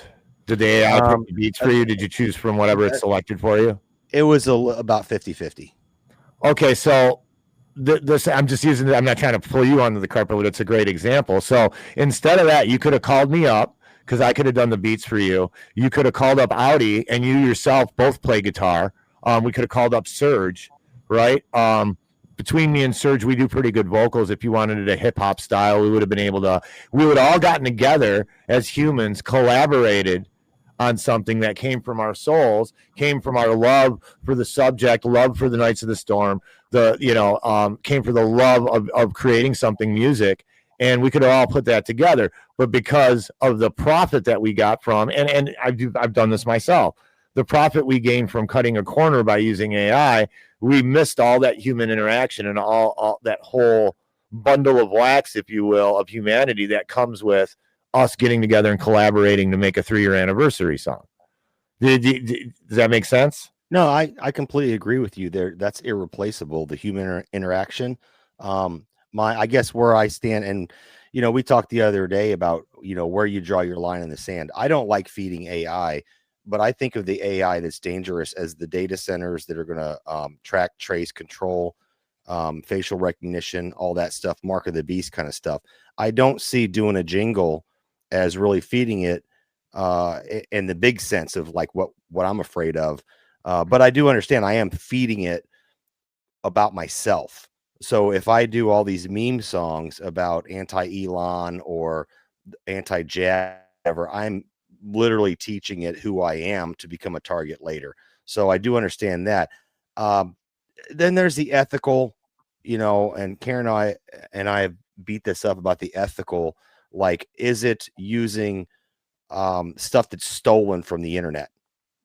Or is it using something that someone was paid to record loops into? Because that's how I used to do it 20 years ago, was loop based. This is just a more efficient loop based thing. So I don't know. I'm still on the fence on the thing. But I do know that if I was to go online and snag some photos or some sound bites or whatever, and then put them together myself, yeah, I'm doing it myself. Maybe someone's helping me, but I still stole someone's crap. You know what I'm saying? That's why At they have least copyright protection. So and AI that's is still should not be immune to that. and that is the dilemma right there, Angus. I'm promised with this subscription, which the only reason I still have the subscription is because they tricked me out of a year instead of a month. I was supposed to do it for a month for reporting purposes, but they charged me for a year, so I use it. But they promised me that these people were paid to sing into a can, to play an instrument, and they get royalties on it. Is that true? I don't know. But it gives me copyright protection. I've already had a lot of problems with Spotify with stuff that we've done, even stuff that was AI, generated, saying it was copyright violated. So I don't know. It's one of those things. I just know that, well, I know it sucks, to be honest with you, because I just did a song. The song that was going to play today for our intro sounded exactly like the song I made to annoy my wife. It was a J.G. Wentworth song, like a spin off their commercial, where I rewrote the lyrics and did a song. Literally sounded exactly the same. So this thing is kind of like consuming itself. It's feeding on itself. And I don't know how long it's going to be viable to make anything kind of original. So I'm kind of concerned with that. Anyway, I'll shut up now. Let's go around on the panel. What do you think, Ashley? Yeah, I mean, I feel in some ways conflicted. I personally don't use AI because I think it's a demon, but and I do, obviously I don't like the harvesting of the information. I think it's one more arena where the data that has already been and is being compiled can be tied together a little bit more. On the other hand, do I enjoy the different songs that Jason comes up with every week? Yes, I love it. I think it's a lot of fun. So I personally, though, I avoid it. And I do think that, I see his point that it does help in a way, because if you all did that song, of course it's better made by humans. However, it's not always practical to like do a different song every single week or produce music as a group every single week or whatever. But I personally avoid AI because I don't think it's good. And I don't know that it's going to be the end all be all of the decision maker or what, but I do feel like many of the situations that a lot of us, circling back to the earlier part of the conversation, where we're fighting over a lot of things, but I think that that is being done to usher in an AI version of that, just like what Karen and I have talked about as far as the medical, like the traditional medical system that we have. It is very frustrating and at times very dangerous.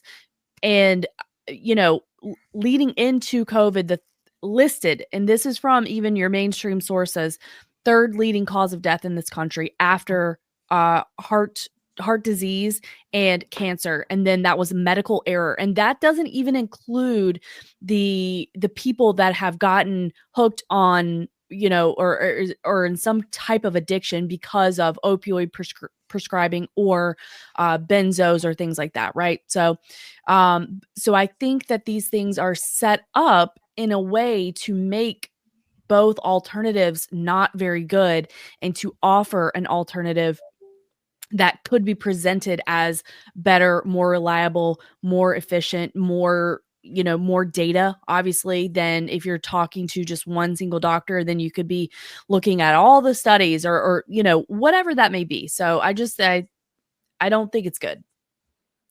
Karen? Well, as I often post in chat, I detest AI. Plain and simple, I detest it. To me, it's an instinctual thing. I never use Siri. I never talk to my phone. I never activated the voice capabilities on a phone or a computer. It's instinctual to me. It's not human. I don't want to talk to it. I don't want it talking to me. I know it's recording my voice anyway. I'm not naive about these things, but I don't want to contribute. And that's my instinct. It's my gut feeling from the heart that that's not something I want to be involved in. It's a slippery slope.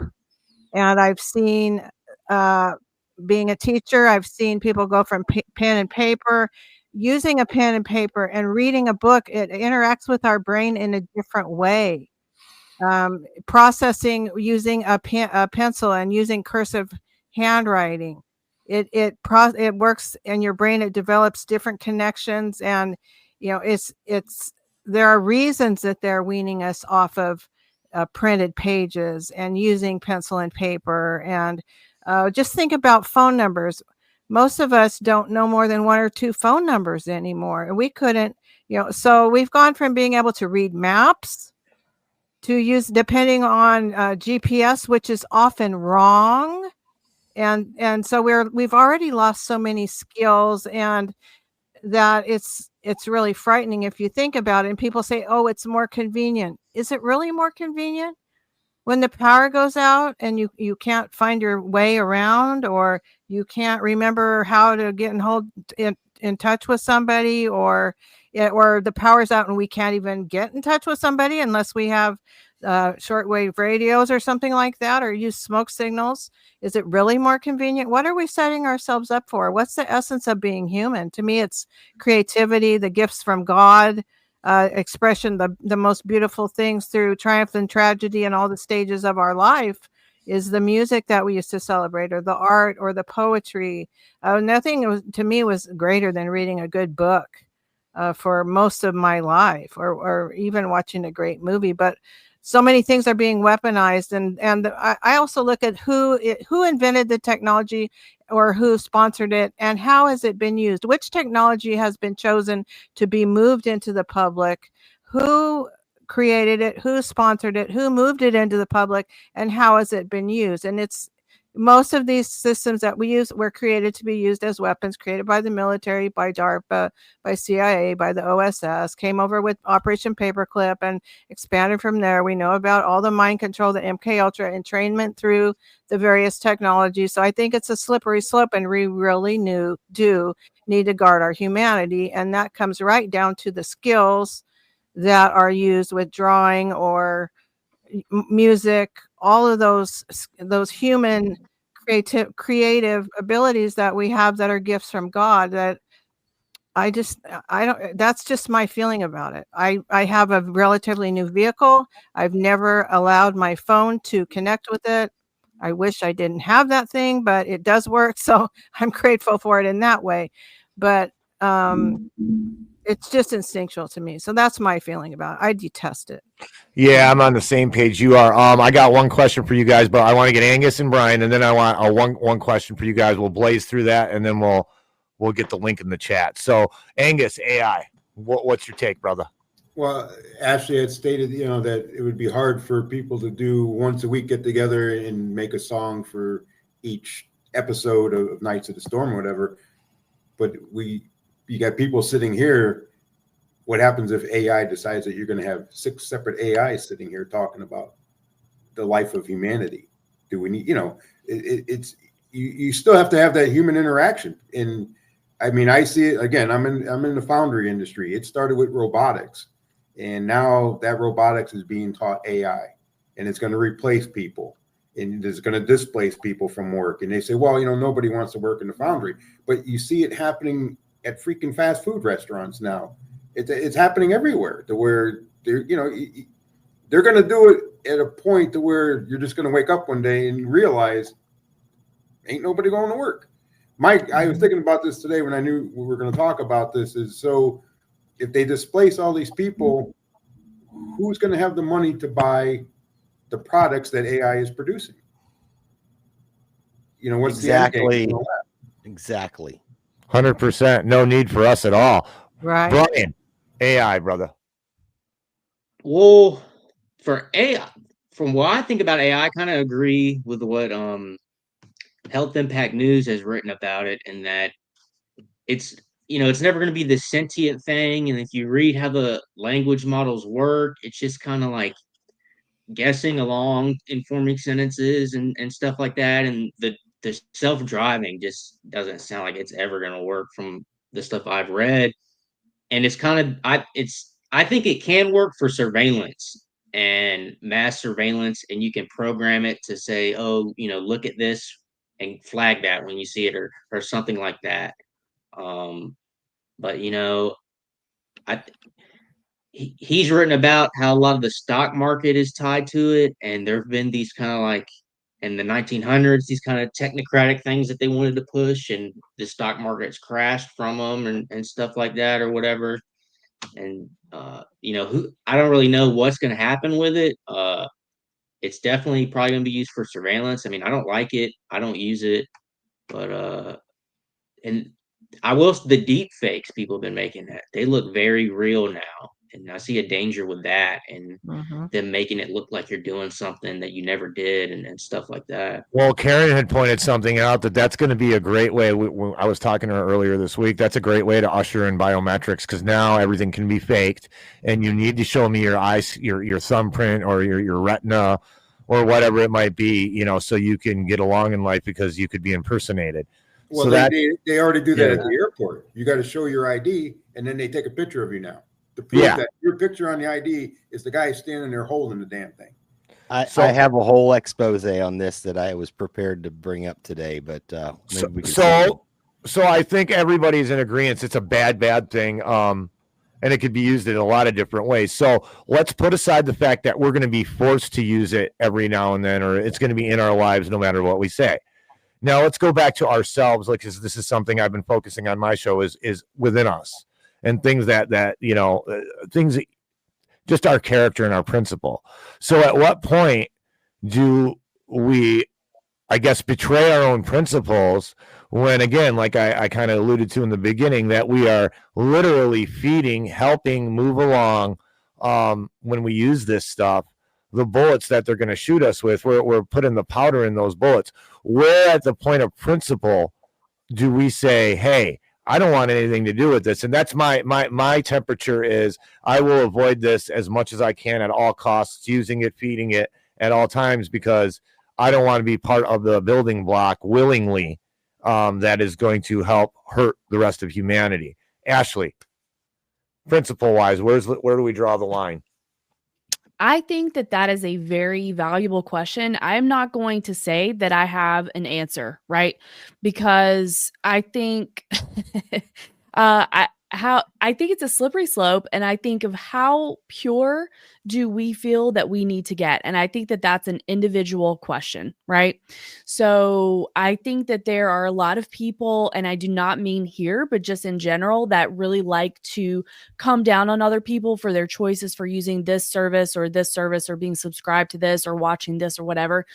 And when I hear that, I think, but you're still on the internet, that you still watch videos on YouTube, that you still have a phone made by Apple or Android or whatever, and they still used lithium mining to make the battery that's in your phone. What about your shoes? Do you buy handmade shoes from your town only, or do you maybe have a pair of Nikes? How are the Nikes made? Do you own a t-shirt that was sewn by somebody that you don't know if they were paid a fair wage in China? Like, how pure are we going to get? And again, I am not saying that I have the answer, because I don't. But this is where I think that this is where our discernment comes in, and this is where we do the best that we can in the circumstances that we find ourselves. And certainly we do have, lines that we will not cross. And I think that that's going to be individual for everybody. For example, I'm guilty of some of these things. Like if we're doing an Ashley purity test about, am I completely out of all propaganda? No, I'm not. No, I'm not. I'll tell you, I'll be very honest with that. Do I know that all of my clothing was made with pesticide-free material, organic cotton, no nylon to be found, that I didn't, eat something out of a styrofoam box? No, I'm not going to pretend or tell anybody that I'm not perfect.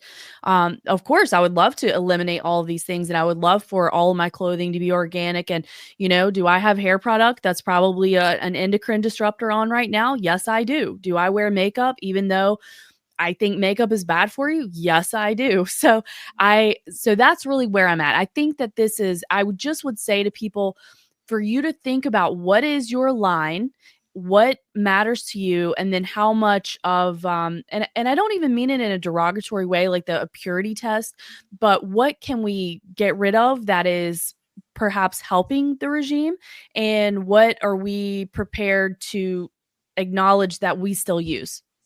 So it's a personal thing, Karen. It is a personal thing, and I think that it is going to be individual for each person. Some of us may be more prepared or better at perhaps finding local meat to buy and supporting local farmers, using cash as more often or most of the time. Some of us may be better with that. Others may be better with avoiding television and AI music and all those types of digital things. There's going to be different things for each of us, but I think that it's important that we find a few things and drag our feet. But that's just my personal feeling, using cash and supporting small businesses and all of the things that we're going to be having lost, that and a lot of us are already wishing that we could go back 10, 20, 30 years, and how much more we enjoyed that style of living, that all of those things that we wish we could go back and do again, the phone on the wall or the personal meetups or whatever it was, the live music, for example. Go out and support those things if you can find them. Try to help those things stay alive. There are a lot of things that we can do. I think that we are a lot more powerful than we think we are. And if we think about the energy invested into taking away our power or making us feel helpless and making us feel isolated, that we're so powerful when we use our skills and our togetherness and that courage that we all have, and that sense of being a child of God. That I think it's different, it's personal for everybody, but I think so. We really do need to take a look at what's important to us and what ways that we personally can fight back against these things that are coming. And there are some of us that are more informed in some areas than others, perhaps about healthcare or the food system. So that may be easier for us to fight back with our health, and for others it may be easier to fight back in other ways. JB, hey, go ahead and drop the link in there, and then after we're done with this question, we'll start pulling people in.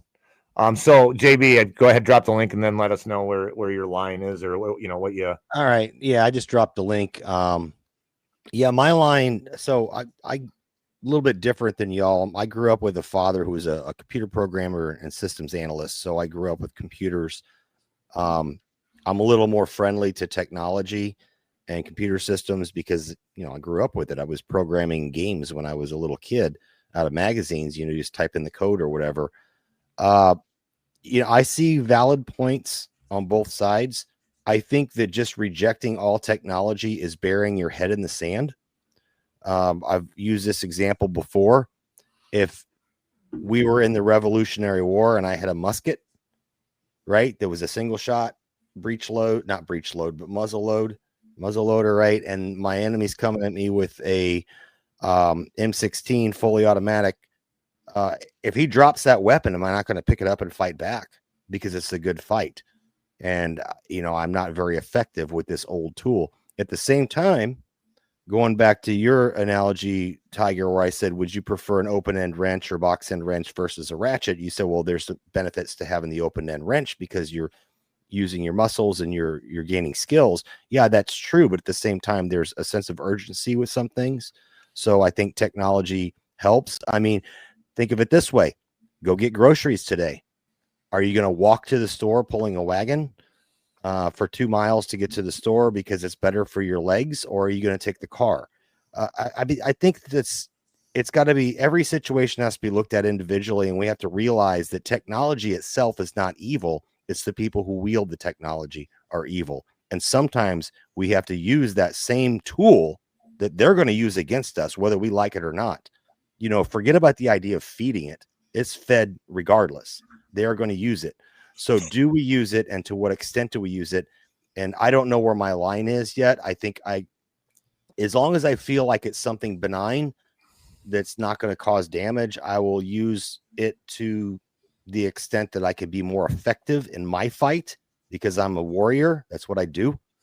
But I definitely don't want to feed it. That's for sure. That's what you guys talk about. I think that there's also a big difference between what they call AI and what the AI that we talk about, that Courtney Turner talks about, that the technocracy is going to use as their processing center.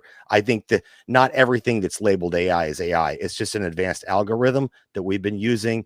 And, when it comes to the music, guess what? The music you've been listening to since the mid 60s is track recorded. It's been the same thing. This is just more automated. It's not nowhere near the same thing. Oh, me walking up to a computer, giving it some lyrics, telling it what I want, having it pick the BPM for me, having it pick all this stuff for me is not the same as recording and producing or creating music. It's nowhere. It's not even in the same realm. Okay. Yeah, you're correct, Tiger. They do have those automated systems that do that, but not everyone who uses some of those tools are doing that. But let one thing, and then we'll get to Angus and Brian. One thing I want to say about what you said. So we take this weapon that they're using against us. I got to push back on this a little bit for myself. This is just myself. So they've got this weapon that they're using against us, and it's this heinous weapon. And, we got to win this fight. We've got to win the fight. Is the downfall morally? You've lost the moral high ground. If you're willing to stoop to the enemy of the level of your enemy, if you're willing to betray your own principles and your own morals to fight this enemy and win, because you must win by any means necessary, then physically, sure, that makes sense. Logically, in the physical realm, that makes sense. But spiritually, does that make sense? Spiritually, is that really what we should be doing? And that's where I have an issue with it, because I'm not going to stoop to the level of my enemy so I can beat them, because then I've lost the moral high ground. Then why in the hell am I fighting to begin with? Well, that comes down to the Second Amendment argument. Okay. Do you blame the gun for the actions of the shooter? Okay. Is technology evil, or the person who wields it evil? And I think that's the area where I'm not really sure how far I'm willing to draw that line, because I grew up in a technology family. We're poor, we were country, but my dad was a technological dude. So I'm familiar with it. Are we going to blame something that's not inherently evil. It is a bunch of ones and zeros. It's nothing more, nothing less. It's the people who wield it that are evil. And are you going to like throw everyone under the bus and bury your head in the sand and go back to the Stone Ages because you think that if you touch that technology, you become evil? You know, I mean, I understand everyone's point here. I'm not going to fight back or push back with getting back to humanity, getting back, you know, feet on the ground, barefoot, using your hands to work. I think that's all great stuff. But we're in a fight for our lives here, and we have to use the tools we have. That's my kind of argument, you know. So, and I'll leave it at that. Angus? I've lost all train of thought now because it went so many different directions. But I mean, there's so many. This could be a whole nother hour of going on about this. But to Karen's point, yeah, we do the local stuff. Try to, you know, local butcher, local produce, and try to keep that. But drawing that line, you know, where do you draw that line? I think it's too late. We've already lost a lot of stuff to, you know, and it's not just AI, but, you know, as far as importing meats and, you know, meats from Argentina and all that, we've given away too much already to try to come back. And Ashley was talking about, you know, clothing, wearing organic clothing. Try to find something that's made out of 100% cotton now. It is absolutely freaking impossible because we let them do it. Very expensive. You'll never get it back. You're never going to get that back. And they're going to clad us in whatever they want. You know, use paper towels, whatever the hell. I mean, when the day they come out with recycled toilet paper, I'm going to be really freaking scared. They have it. They have it. God, don't tell me that. My goodness. I believe it, but you know, it's just, yeah, okay. If you haven't drawn your line yet, you got to do it. But you're never getting back what we've already lost. I know it's a little bit off the AI topic, but I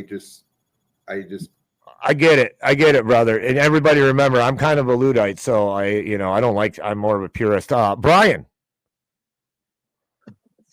Yeah, well, with the technology, how I see it is like what Jason says, some technology is good. And so you have to look at it and make the distinction. What was this made for? Was this made to bring me in to enslave me? Or is it something like a car that's actually a great innovation that can provide more freedom to you in terms of where you can go or not? And that's kind of how you have to look at it. And then to a certain degree, like a lot of this stuff is like you can't escape it. Like they make you put your work on the phone. Or I remember when I was in high school, and me and my sister, we're twins, and so we were going into the 10th grade, and we were pretty much the only kids. Our parents didn't want us to have a smartphone, so we just had like a flip phone. And the teachers were giving like quizzes and assignments on the phone, and so me and my sister, we couldn't do these assignments, and so it's like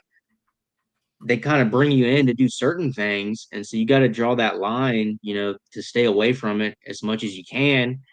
And I mean, I think eventually it's going to get to the point where you're going to have to, even though they're trying to force you on it, you just have to say no and draw that line there. And that's kind of how I view it. Brian, there are schools now that are banning cell phones in the classroom. I have a friend who teaches social studies at a private high school, and he has his students do their assignments in class with a pencil, so they can't use AI. So you are seeing a bit of a swing back.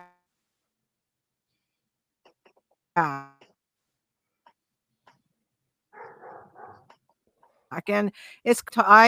you learned how to program one of the first computers using basic code, and it was on a card. And when I was in high school, we learned how to program in BASIC, and then I taught computer science classes, and I also ran a computer lab. So none of us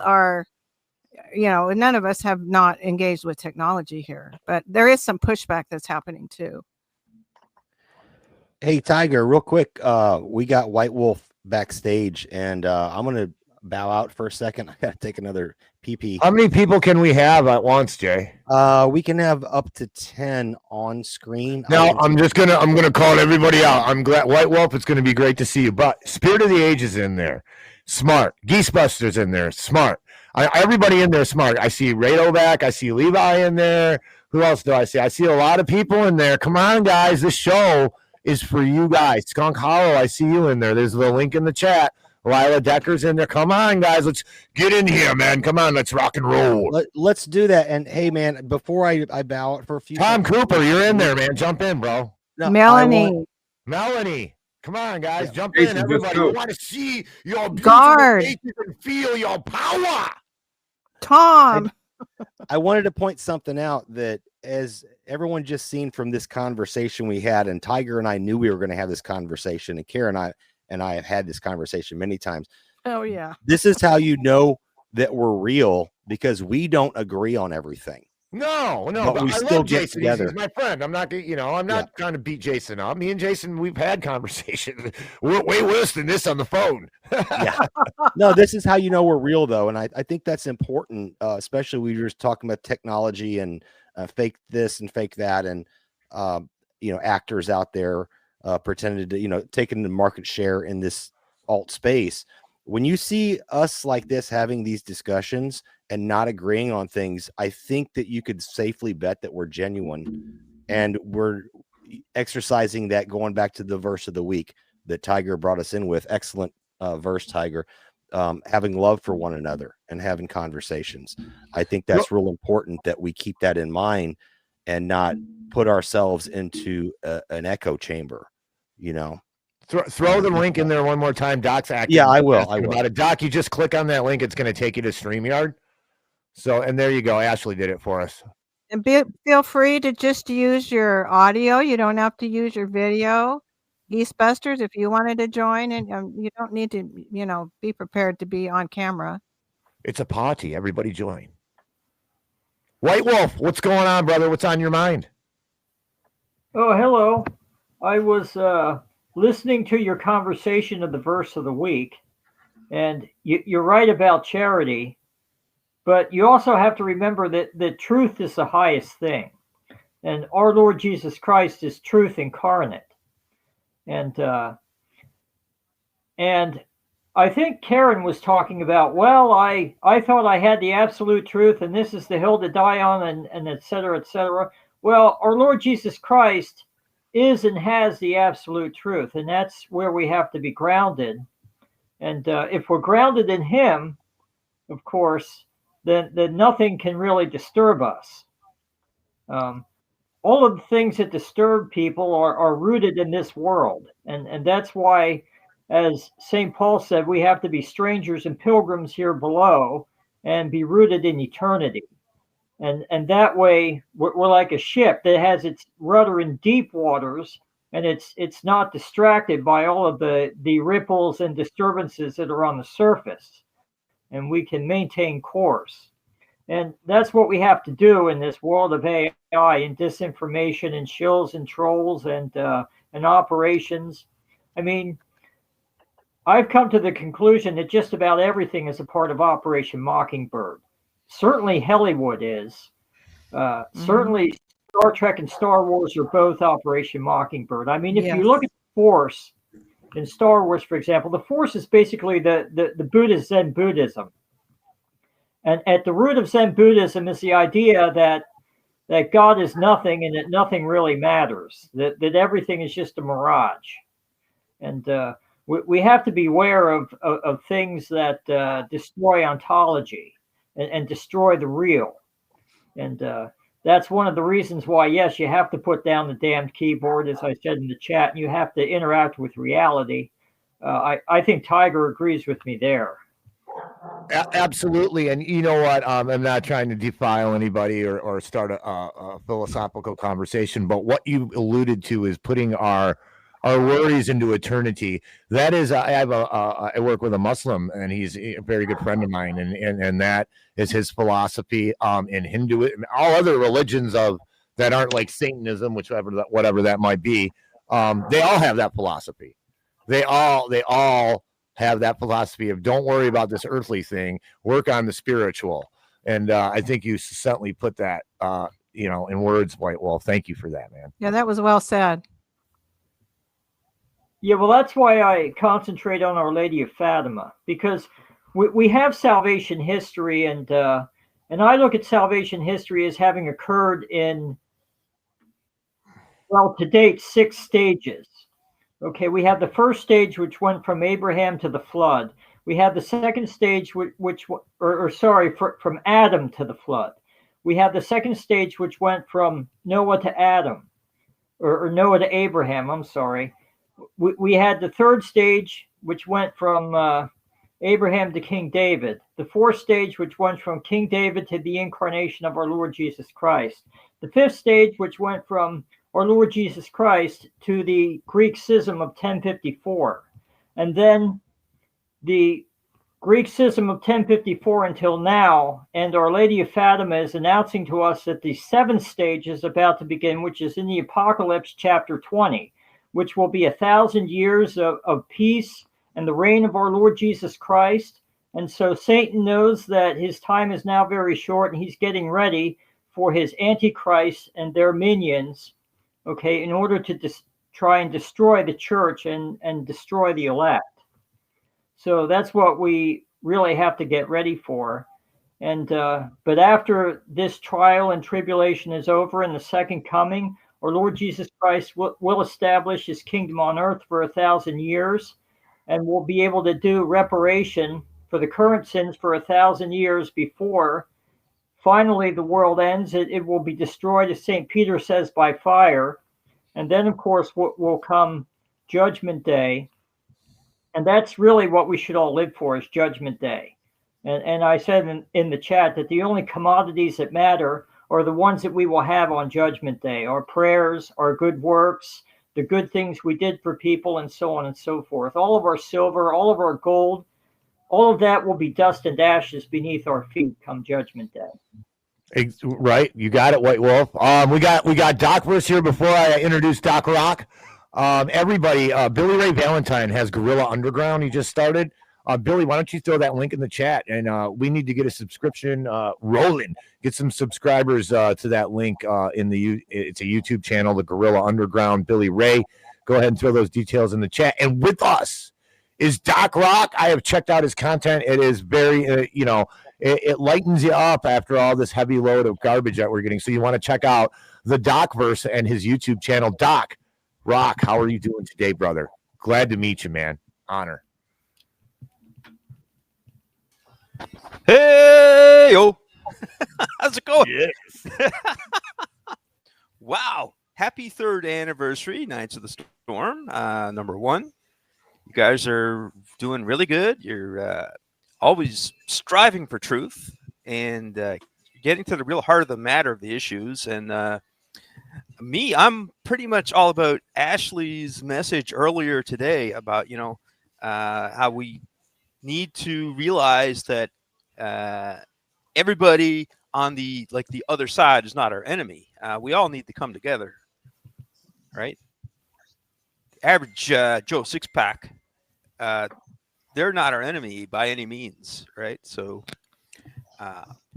my message is, and you can see it in some of my work, like I've got one of my videos on YouTube, uniting the flat pancake people. I think that's the name of it, something like that.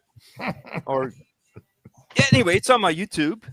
Uniting the divided pancake people, I think. So it's like, the flat pancake theory people and the globe pancake theory people are at extreme odds. And hey, let's just get them to come together. We'll have a breakfast together, have your pancakes however you like, and we're going to have peace.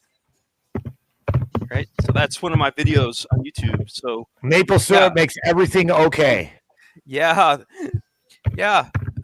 So Angry Tiger is very enthusiastic for the content. I'm glad to hear. It really helps me along when I hear that type of feedback. Very much appreciate it. And so I'm a brand new YouTube channel coming up from the basement of YouTube, and so stuff like that is my pay. I'm not getting any income yet as such. There have been some kind people, they know who they are, who have helped me out. But we are still building our following and hoping for the prosperity that is to come. Nice. Yeah. Why'd you start doing your thing, Doc? What was the motivator, brother? Well, a number of different things. It just sort of came to me. I actually sort of started the Club Brecky. Didn't know, but I started the basis of Club Brecky is the coffee time in the city catchphrase, right? Hey, it's coffee time in the city. So that started right here where I'm too in barbecues. I used to work here, and that started around 2020 when I worked here in the kitchen. I just said it out of the blue, and that's actually inspired by Twisted Sister from their version of Silver Bells. And it's it's a really good version, by the way. And it says in the song it's Christmas time in the city, but then I said it's coffee time in the city, so it's all inspired by Silver Bells, Twisted Sister, believe it or not. Twisted Sister. Can I just jump in really, really quick? So I, of course, am happy to see Doc here. So I want to let everyone know that Doc is a friend of mine. We met through Richard Grove's autonomy program. Doc was in, I think, the season before me. And so that's how we met. And Doc was one of the nicest people. I mean, there was a lot of great people there. So I'm not saying that, but he was always just so nice and welcoming to me from the very, very beginning. We had some good conversations there. There was a big, so there's something that you can do every week within autonomy, which is called Do It Live, which is, of course, is a riff off of Bill O'Reilly. Well, do it live. But it's an opportunity. It's supposed to be a safe place, or like a place where people can do a podcast that are not experienced like in this milieu, right? So they can kind of have it's set up for them to do that. And Doc did a marathon version of Do It Live, and he put together this amazing presentation, and he was involved in movie screening happening with another guy every single week. And they did a presentation before, and they showed the movie, and then a discussion after. So these are all things that he has continued to be working on. And then he did this amazing Christmas special for autonomy the season that I was there. And then we have kept in touch since then. So, and from there, he has worked very, very hard and learned a lot about video editing and all the stuff that he does on his channel. And it is for, really, to lighten people up, these skits that are fun, and they take our minds off of our troubles for a while. And I want to let Doc really quickly, I know we got other people coming in, but just for him to talk a little bit about, he's hosting movie night tonight, which is an invitation, I believe, for us to be able to come in and join and watch a couple of Halloween movies that he's presenting.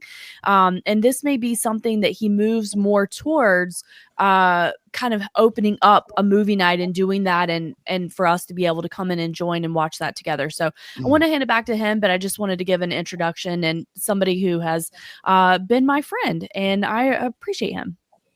Nice. Thank you. It's not all about destruction, death, and mayhem all the time, and that's why I like Doc's content. Doc, tell everybody where they can find you. And really quick, before you do that, Angus dropped a link in the chat for Spirit Shaker, I believe, Angus. Some good live music. So just wanted to point that out to everybody. Cool. Yeah, so you can find me over on the YouTube. It's the Docverse, the DOC-verse. Alternately, you could type in youtube.com/@DocRockCoffee, and you can find my content that way as well. So that Do It Live from December 16th, 2023 was absolutely so important in my personal development. And of course, all of autonomy was and is still. So it gave me a way to practice training wheels to do all these different things. So for the past year and a bit, I've been basically hosting 2 movie events a year just within that private area. So tonight, I'm inviting some people here. I've sent DMs on X for Angry Tiger, Karen Carpenter. I've sent email to Jason Barker, and also I messaged Knights of the Storm on X. I would like to put a invite out to Gardner Goldsmith to drop by as well. I don't know if anything like that would be in his wheelhouse tonight. I wouldn't assume anybody's schedule, certainly. But I did try to DM him on X, but he doesn't seem to have DMs open. So I'm just saying, Gardner Goldsmith, if you're listening, you are welcome. So that being said, yeah, it's 2 movie events a week. It's I think it's going to be like the end goal to get people to come in and get some monetization. Not tonight, of course, but I think like I've got a Discord started. I've got some select people in to take a look at it, and there's going to be a section there that's going to be paid. It's going to be a members Discord, but the only paid part will be the one section with the movie discussion event type thing. So that'll be one of my areas of monetization. Now, the thing is, I do old movies, so that's the thing. It's hard to say how much of a draw it will be. But tonight, we're looking at Dracula from 1931 and Near Dark from 1987. 2 movies made in different times with contrasting styles for sure, but both are great, amazing vampire movies. So I don't have any idea of anybody's schedule or their interest in consuming such content, but I do try to present it in such a way, say, yeah, we can see messaging here, and this is what they might be telling us, or this will help you understand the movie more. And we always got light entertainment like cartoons at the start of the movie. Our pre-show tonight is The Addams Family Halloween from 1964. That's very, very hilarious. Nice. Yeah. That sounds great. Everybody try to join Doc tonight with the movies. I love the old movies. And hey, we got Ricky. Pleasure to meet you, Ricky, from Anything's Possible. And Michelle Obama, man, I've seen you in there. Come back. And I think we got Melanie coming soon. So, Ricky, what's going on with you, brother? Coach man is heading, actually heading to an MMA fight tonight. I got a guy fighting tonight, so I'm heading that way. But I want to be part of this, at least try. I had to fight with my phone and make it work, but hopefully it's coming through good. Yeah, you don't sound bad at all, brother. Awesome. Yeah. It's been a great discussion today. Y'all been killing it today for sure. So you say you got a guy in the MMA. What is that? Are you like a manager? You're a coach, or your buddy? Or Yeah, I'm a coach.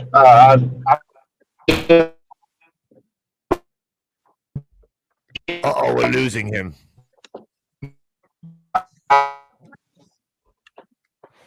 We've lost you, Ricky. You must be driving through a valley or a dip. Maybe he's AI. Oh my gosh. There we go. Can you hear me now? Yeah, that's better. Oh, you froze up again.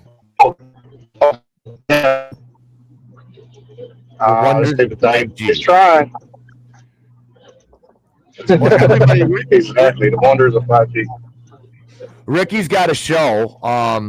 Jason, or we'll let Ricky try to tell everybody where the show is and where they can find anything. Anything is possible is his show. I watch it over on Rumble, and you can find that on thenightsofthestorm.com. Go to the Friends tab up the middle top, and you can find Anything is Possible. It's like an AIP logo. Pretty nice logo, I think.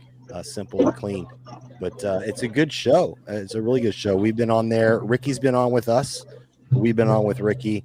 I think this is a friendship that's going to last for quite a while, and we'll keep it going. Nice. Ricky's show is right after Franco's show, or starts during Franco's show. So some of us go from Franco's show on Wednesdays to over to Ricky's show. Yep. So we're gonna have to get together one night, Ricky, and do like a simulcast or something. But yeah, that'd be awesome. Real quick, one thing I do want to mention about Ricky's show, and we did it kind of finished off when he was our guest on Knights of the Storm here. He does a really cool thing at the end of the show where he does like feel good stuff. So we can kind of dig into some of this negativity and debate it, elevate the debate, as the song said. but at the end of the day, we can have a good time and just kind of like blow off some steam and relax. So I do appreciate that about your show, Ricky. You always have some fun stuff at the end, and we may steal that from you. Who knows? Man, y'all still away. Jason, we got anybody in the back room there, or do we need to remove me or Ashley or Karen or you, or to get for room, or what? How are No, we still got room, and Ashley's got her eye on it too. She's keeping an eye on it. Is Melanie back there? Not yet. We're waiting for you. Come on, guys. What does Angry Tiger got to do? Beg? I seen Ronnie Omelets and Spirit of the Age going back and forth with it. Come on. You don't have to like show us your face. Come on, guys and girls. We want to see your beautiful faces. Lumberjack of Liberty, Little John, what's going on? Come on. Bronco Stomp. Everybody, come on. Here comes Melanie, and we're waiting for Skunk to come back in. Skunk got dropped out somehow. But all right, Melanie, let us have it. Melanie. You're muted, Melanie.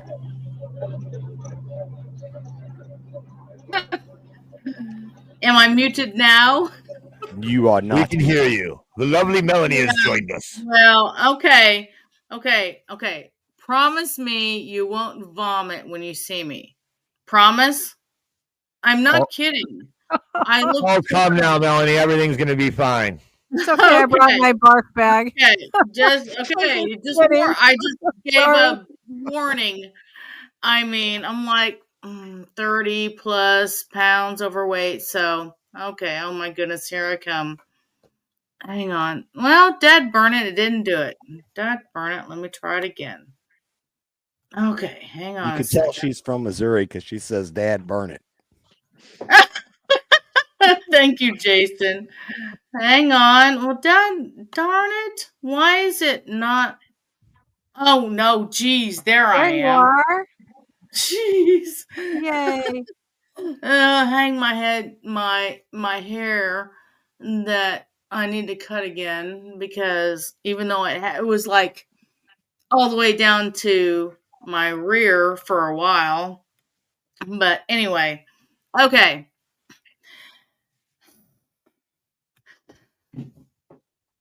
I got a few things to say. All right. Now, I looked into the data centers, okay?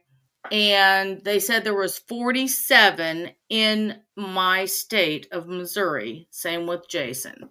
Okay. And they said they were like an hour to 2 hours away from me. But there is some kind of facility near... Oh my.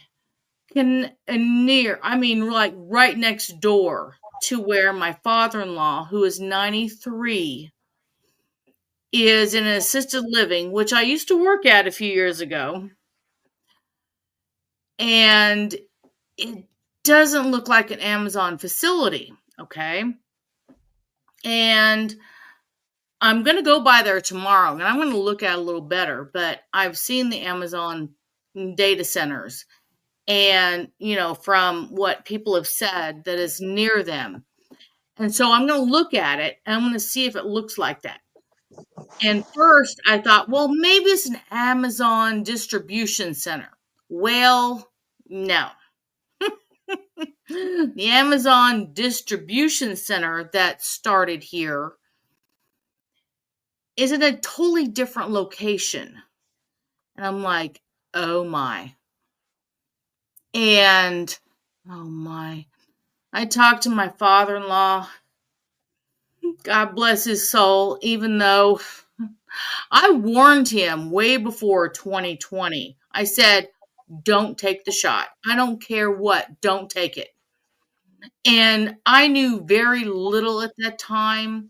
I knew almost nothing. And I told many family members about it. Some listened, some didn't. But anyway, he didn't listen. He took the J&J. And I'm like, oh my goodness. Guess what? And, this has nothing to do with money. I'm going to say that right up front. This has nothing to do with money.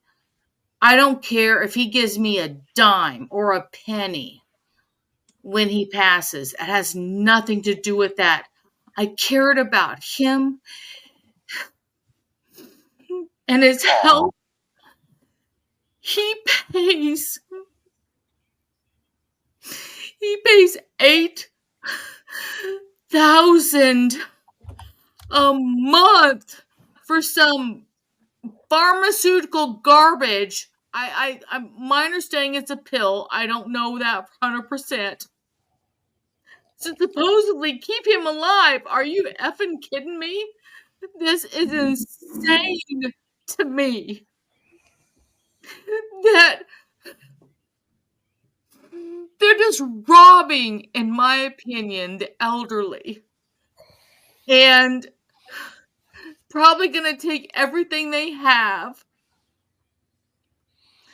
I'm sorry, I didn't mean to get teared up. But it's okay, Ashley. Hey, everybody, Angus has got to take off here in a couple of minutes, so I just want to give Angus go ahead. a quick chance to speak before he left. Angus, in closing, brother, whatever you want, man. No, it's been good knowing everybody for 3 years already. I can't believe it's been that long. It's been great working with every one of you, but look forward to the future. God bless you, brother. God bless you. It's been a pleasure meeting you. Have a great evening. Yep. Thank you, Angus. So great to see you today, Angus, and I consider you a dear friend. Take care. You too, Karen. Take it easy now.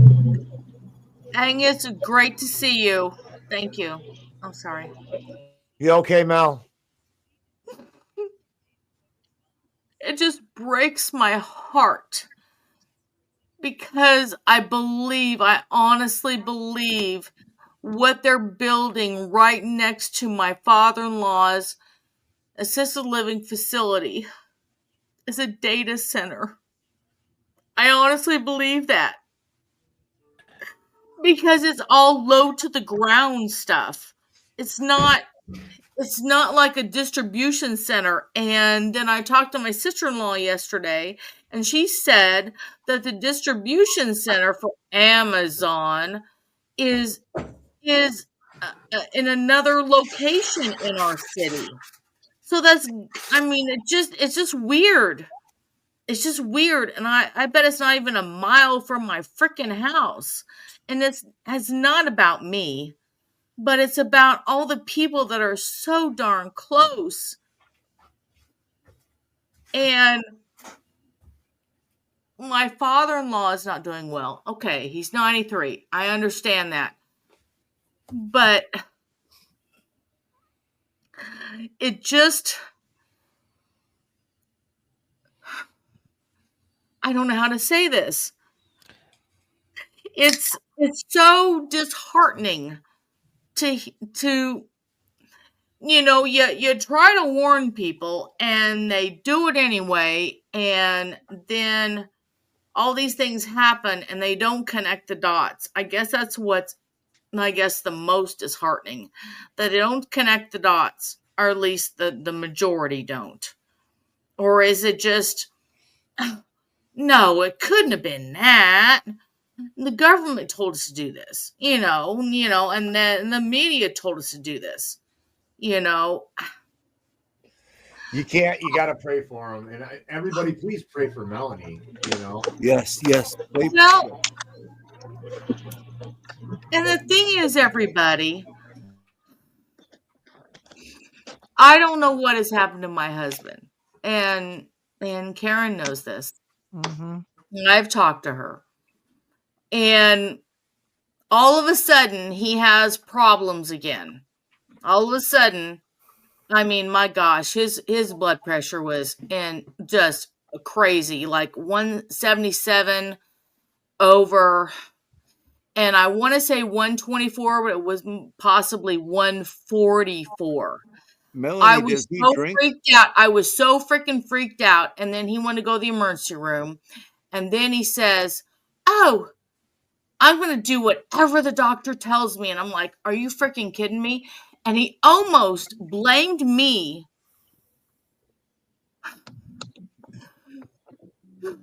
for him stopping the medications, even though the one medication that they said, lisinopril, which caused his pain in his upper thighs. Oh, That's my the blood pressure goodness medicine that you shouldn't So, take. I got it. I know, I gotta tell and Melanie. he stopped it, but then he eventually stopped everything. And I'm telling you, there was years, there was a couple, 3 years, he had no real issues and he didn't go to the doctor. But then when this happened, because he was shortness of breath, that's how it started, shortness of breath. He could barely talk without going, you know, kind of thing. And then I checked his blood pressure and I about freaked out. And yes, I can check it normally with a, you know, the blood pressure thing, not that automatic garbage. But I didn't. Anyway, we get to the hospital and we spend 6 hours there. And then they put him on 3. Well, actually, they was trying to give him lisinopril too, even though it was on his chart. Wow. It was actually in his chart that he had an adverse reaction, and they were still going to try to give it to him anyway, which was totally just crazy. Well, then there's 3 medications, and yeah, I can go look if you want to hear what they are. But anyway, I looked them all up. They all 3 have black box warnings. I told him that before we even picked the dumb garbage up. I told him, I said, I've looked it up. They all have black box warnings. That's not a good sign. I mean, especially not a good sign. And what'd he say? I'm going to listen to the doctor. I'm going to do whatever he tells me. I'm like, oh my gosh. Oh my gosh. Are you freaking kidding me? I'm sorry, Mel. You know, all you can do is pray for him, Mel. I'm so sorry. Everybody pray for Melanie and her family and her husband. And you know, this is something we can't. It's hard. It hurts our hearts. It weighs heavy on our souls. And it's something that, you know, a lot of people we can't change. People that we love in our lives, they don't want to listen to us, or you know, even though we have their best interest in mind. So it's a hard thing to go through. Little John, you got some words of encouragement, and how are you doing for Mel? And then we're gonna get to you, Paul. Paul, love the hat, brother. Anniversary show right here. Yes, it's the anniversary show. I'm sorry I was so busy this afternoon, but I was on episode number 7. I really have to say that. Episode number 7 with Harps and you guys, you and Tiger and Jason. We had a good time, you know, back in the day. How many years ago is that now? Oh, 3. It's been 3 years, John. Yeah, you were there with us, brother. Yeah. The Lumberjack of Liberty. It's good to see you. Brian, it's great to see you. Great I to hope see you. everything's going good with your school and stuff like that, and maybe you passed or whatever you're doing. Oh yeah, I'm out of welding school now, and I got a job. I've been there for a year. It's been good. Excellent, man. I was really rooting for you. Thank you. And then we got Paul over there in the corner with the nice fancy hat. What the hell?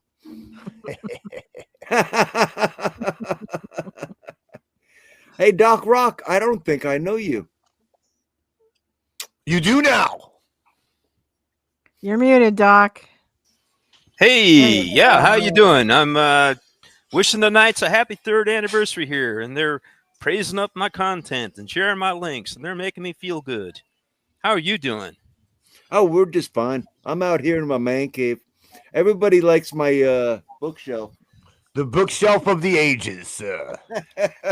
Oh, wow. That's impressive. See, speaking of the ages, spirit of the age. That is dead body in the fridge.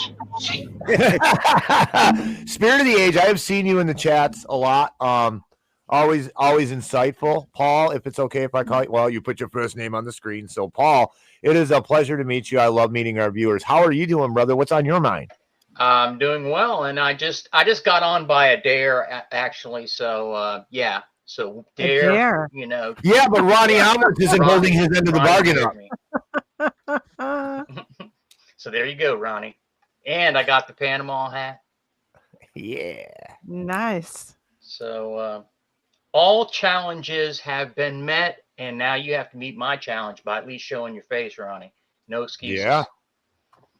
You guys want to laugh about something? Oh, we love to laugh. All right, man. This is cool because I always thought that the name Spirit of Age, Paul's name that he has down there, I always thought that dude was a girl.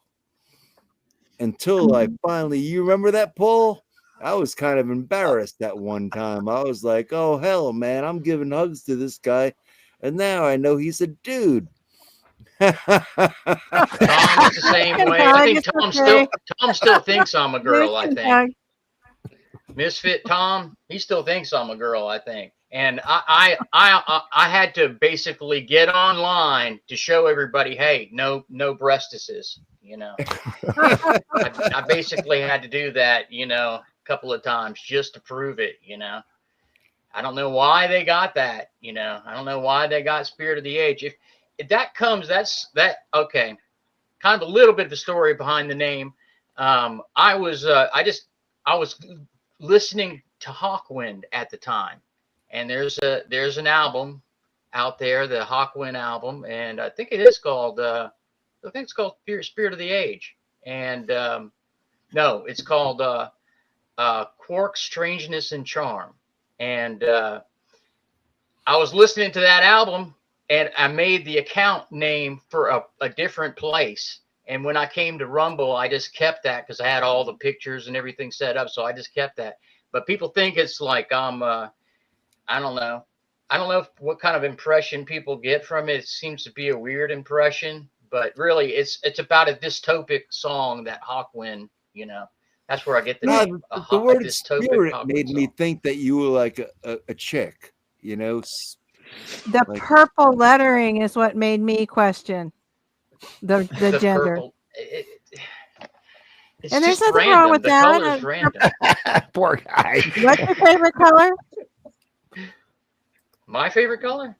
Isn't that what you said? What your favorite color? No, it was just random. It was just a random thing. When I joined, it assigned me that color. Yeah. You know? So yeah, it's just all coincidence. You know? Can we do something fun here real quick? Is that me making the noise? No, that's somebody. I think Little John's trying to move his warped shelf. But I'm good. No, what are we gonna do, Jay? Anything fun is good. We got Doc Rock in here. Doc Rock's got a show going on tonight. I think we're movie watch along or something. So let's give him a little spotlight. Doc Rock, you are in StreamYard. Can you see the notes section? Are you able to see that as a guest? Let's see. There's a screen there with a plus on it. Is that the notes section?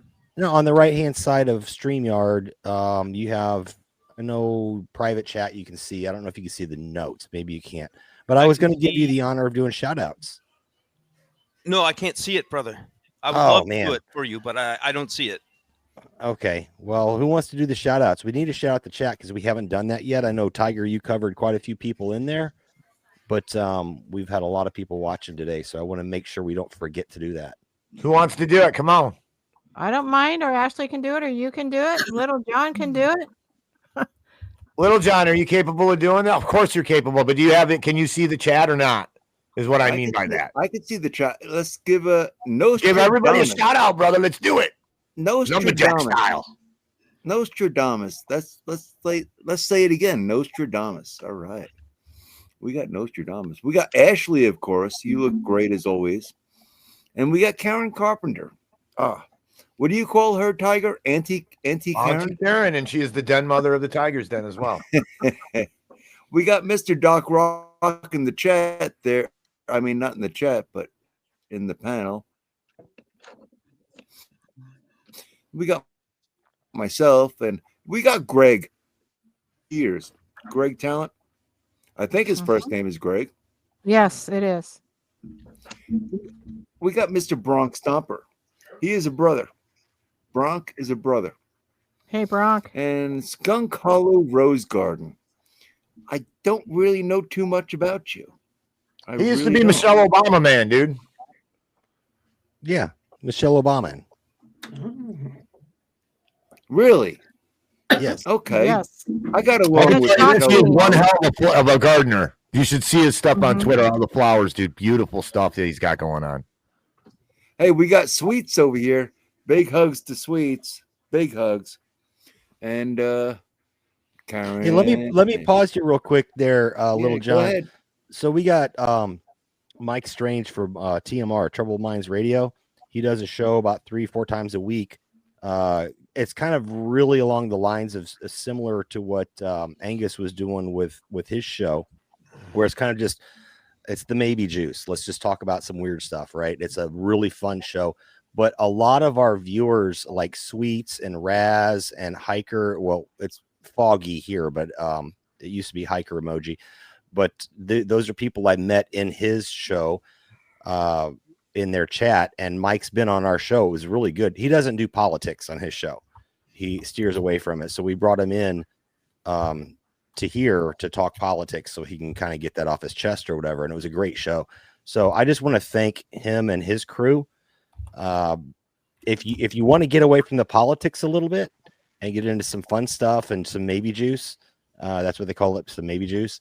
That's a fun show to go check out, is Troubled Minds Radio. I've actually got a hat here. Where is it? Let me show you my hat.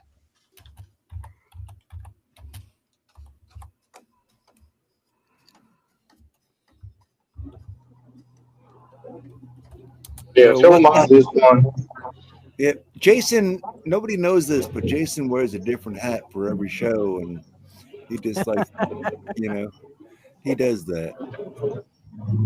Hey, Jason, we need to get with Travis Knight. I noticed that Travis Knight, he likes to pull on his beard. Yeah, you broke me of that, Little John. You gave me so many problems. No, Travis, yeah, I broke you of that, but Travis, I noticed when I watch him in the morning, he's always doing this, Hey, So, I'm gonna Travis drop is out. watching right now. Mo is trying to come in, and I guess we're full in the studio. So, hey, Oh. Mo, try to pop back in. I'm gonna drop myself out and continue the shout outs, Little John. We're gonna end this, guys, at 5:00. At least I have to go at 5:00. I don't know how everybody feels about that, but so if you're not in here, get in here.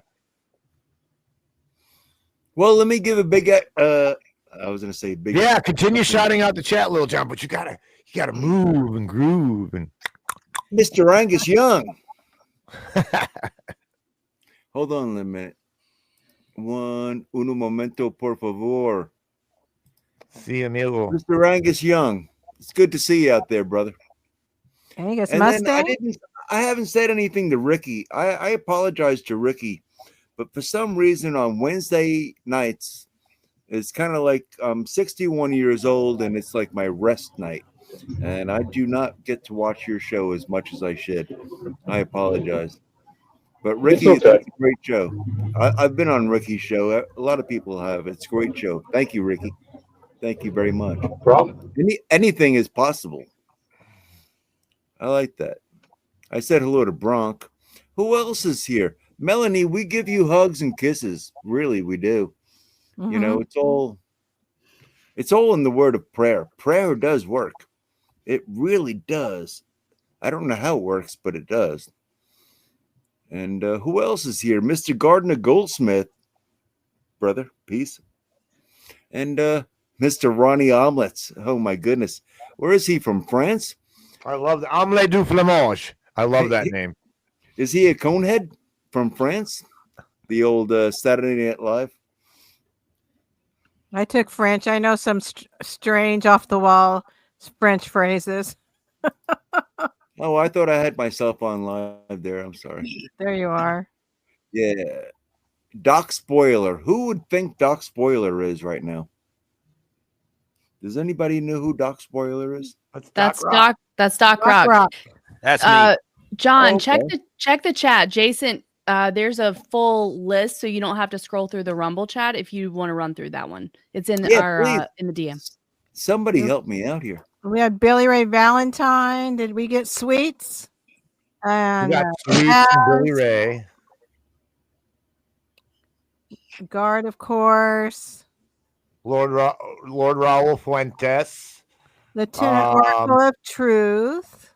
Herschel Sterling, Ghost Start, Cat Dog Cat or Dog Cat Dog, D2 D2T, excuse me, sorry, brother. Death to Tyrants. Who else do we have? Yeah, we hit Nostradamus, Melissa Mustang. We're still waiting for the arrival of Michelle Obama, man. Let's see, did we miss anybody else? You did good. I'm gonna drop. I don't think Mo can get into the studio because we have 10 in right now. Yeah, it's showing that it's full. Yeah, so I'm gonna drop out and watch on the phone. I will come back in as needed, so Mo can come in. How's that sound? And I know Ashley. Hey, Yeah, Ashley. hey, has the Jason. ability.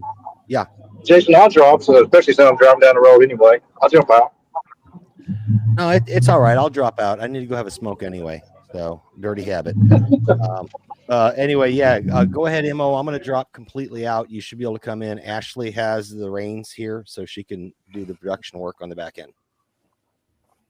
I'll be back in a minute. Harp should be here right now. Yeah, Harps. Yeah, Harps was in the chat earlier. Big shout out to the Thunder from Down Under. Oh, And cool. Tom, I didn't know did we that. get Tom? Oh, Tom Cooper's in the chat. Yep. Brother Keith Tom. All Buster. right, man. Cool. Brother Who else Tom. was in there? Oh, Bronco Stomper. I don't know if I mentioned him or not. Yeah, it's Well, that is a it cool is in hat, our Franco. It's in our chat. If you want to take a peek, there's a list there. I missed. Yeah, I think we hit everybody there. Okay. All right. Perfect. Big Ron. Oh, sorry about that. I missed Big Ron. Oh, Levi. Narrow way, narrow gates. And Ron White Wolf. Helton. Big Ron. All right. I didn't hear anybody say dingo. Oh, A dingo ate my baby. Me baby. Me baby. Stephen 94 Me was in baby. there. Lila Decker. I'm sorry, it's the way this is all put together here. Sylvia, we got a head in there. Boom. Is there such a Audrey, thing as a Colin dingo? Hahn. What's that? Is there such a thing as a dingo? I believe It's a it. type of dog. Yeah, it's a type of dog. Oh goodness. I thought that was make believe. All right, here he is, Michelle Obama man, otherwise known as Hollow Rose Skunk Gardens. Dude, one hell of a gardener. How you doing today, brother?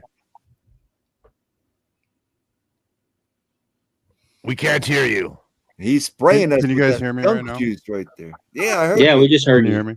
Yeah. Yeah, I'd like to take this opportunity to say that I very much respect everybody that's on the screen right now, and you all contribute directly to my primary way of getting information, and it's an invaluable effort that you offer to the community, and I benefit greatly from it. And trying to hold the line in Michigan, against Gretchen's forces out here, it's a hard fight, but you guys give me ammo for it, and it helps a lot, and I appreciate it.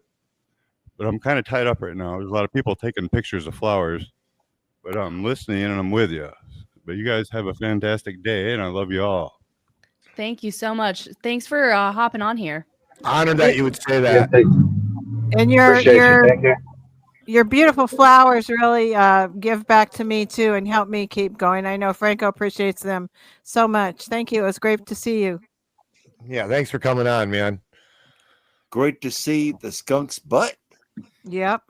I swallowed some coffee and went down the wrong tube. Somebody Beautiful, help me out. beautiful black and white tail. No, that Oh, was my good. That was goodness. good words. Yeah, skunk hollow. That was good words. That was good words. Really quick. Hey, I want to ask everybody, this is like a lightning round thing. So what do you do for hobbies or for fun other than watch podcasts? I mean, leave all this genre crap out of this whole thing that we're in here, this space, leave it out. Ashley, what do you do for fun? I have my menagerie of creatures that brings me a great deal of joy, and also, they harass me, but that's good. I like to read, and I like going to live shows, and I like spending time with my family, especially my nieces and nephews, and my friends as well. Nice. Very I love nice. it. Yeah, very nice. Karen. I love to talk with people, anybody. I love to go out and go to the grocery store and meet people and have a chat and maybe smile at somebody and strike up a conversation. I love to read. I love to listen to music. I like to watch documentaries about different musicians and bands throughout time. I like to listen to interviews of interesting people. I really love biographies and the story of how people learned through life and the journeys that they've taken. So also spending time with loved ones and watching my grandson, watching him grow, teaching him things and doing things with him. Live music. Just saw a bluegrass band last weekend, which was an absolute blast. and I always enjoy spending time with all of you. So just a few things. Excellent. Little John. Hey, Tiger Man, you know what this reminds me of? Like, I used to get really nervous when I was in like school and stuff, and they would go around the classroom and ask everybody this question. And then when it came up to me, I'd be like, I don't know what to say. You know, that's what that reminded me of, that question. It really did. But I'm sorry, man. Oh, yeah, man, it's okay. You give me a little anxiety. I was so shy. I was so incredibly shy. I can relate.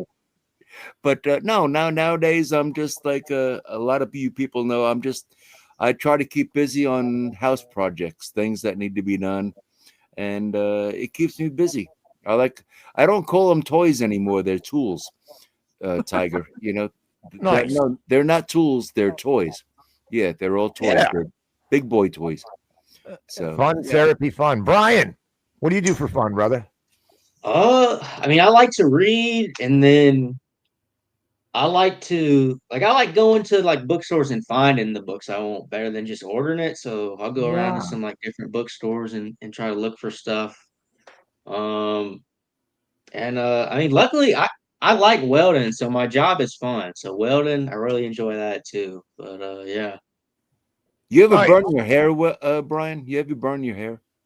I did one time when I was in welding school and we were doing overhead, but not much. I got a cap I wear most of the time. So Oh, dude, the other day I was welding a quarter panel on a car, and a giant slag dropped off, and I watched it start burning through my shoe, and I got my shoe off just in time. I mean, it burned a hole clear through my shoe.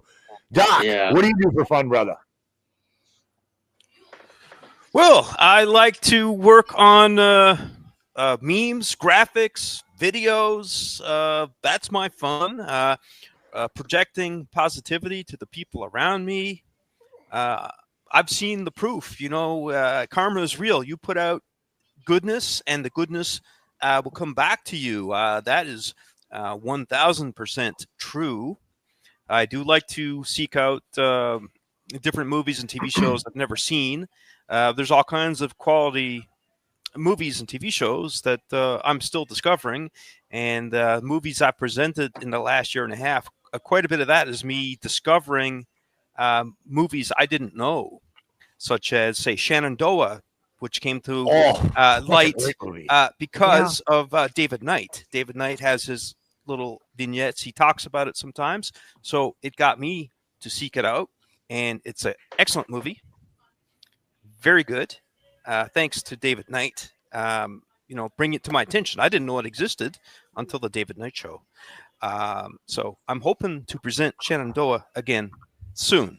Love Jimmy Stewart. I'm a Western buff, so I have Gun Will Travel, all the old stuff. I love it. Ricky, what do you do for fun, brother? Hey, I like to get with all the chaos and stuff. I like to get back out in nature and go camping and I have a fun habit of when I go out of town for fights. I can always go to antique stores around there to kind of see like what's in that area, and just then I just kind of pit around in cars and on my land that I bought and whatever. Just try to just get out of everything, get my mind off all this chaos for a little bit, and then I can jump back into it and start talking some more about all the crazy stuff going on in the world. Nice. Paul, what do you do for fun, brother? I like to hang out with y'all. That's one of the fun things I like to do. I like to get in the chat. I like to express my opinions. Hey, Mrs. Paul, I say that because I used to think you were a chick, but now I got straightened out. But how old are you, sir, if you don't mind? On the verge of 60. I'm 6 months shy of 60. So yeah. Yeah, I'm 5 months shy of 62. So we're right there. 66 is the year. Wild stuff, All those sixes. I must be. Oh no, 33 times 5,000 equals 666. I'm just joking. Sorry, guys. Johnny, we're 666 and Johnny. I was a 64. I'm the last of the baby well, you're boomers. over 60 then. You're over. Yeah, 60. I'm 61. Woe to Okay, you, Okay, American I C. misunderstood you. Am I the oldest in the chat? Yes. That's why I'm saying that just because. Where did Melanie go? Melanie's showing is backstage, but her camera is blank, so I'm not sure what's going on there. It might be a connection issue or See something. if you can pull her back in. You guys, if you watch my show, I hunt, I fish, I mix music. I like watching old movies, old westerns primarily. I mean, I love nature. That's my main thing. I walk my dog, so it's natural stuff is fun for me. Cars are not fun for me because I do that for a living. But Well, Tiger, I'm sorry that I didn't ask you what you like. You just had to come out and say what you like. no, it's okay. It's the way this panel thing works. I always put myself last when I ask a question. Somebody should have do we have Ashley or Jason? Do we have anybody else backstage there?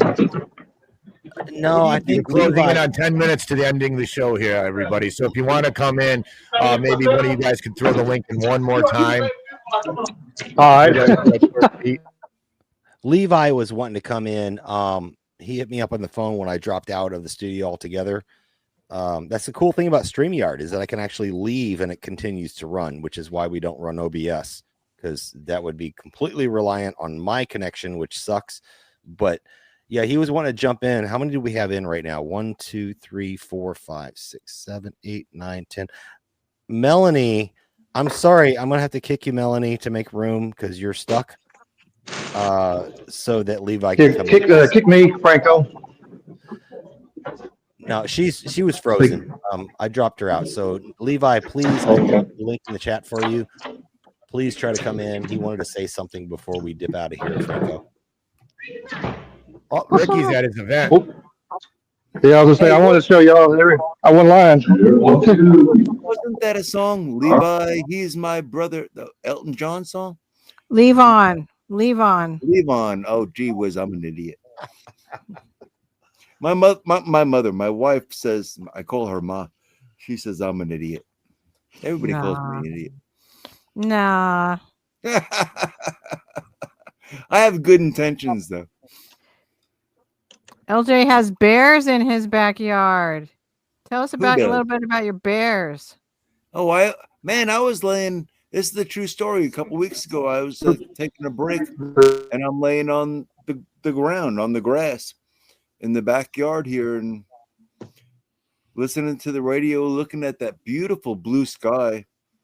And next thing I know, I look over to the right, and there's a bear next to me, about 6 feet away from me. Big bear, too. It just looked at me. I looked at it, and I just kind of very slowly just rolled over the other way. But him and that bear has been around here. It knows me. Yeah. I kind of feel like I'm one with this property sometimes. People might think I'm stupid. No, the people definitely get connections with the land. Definitely.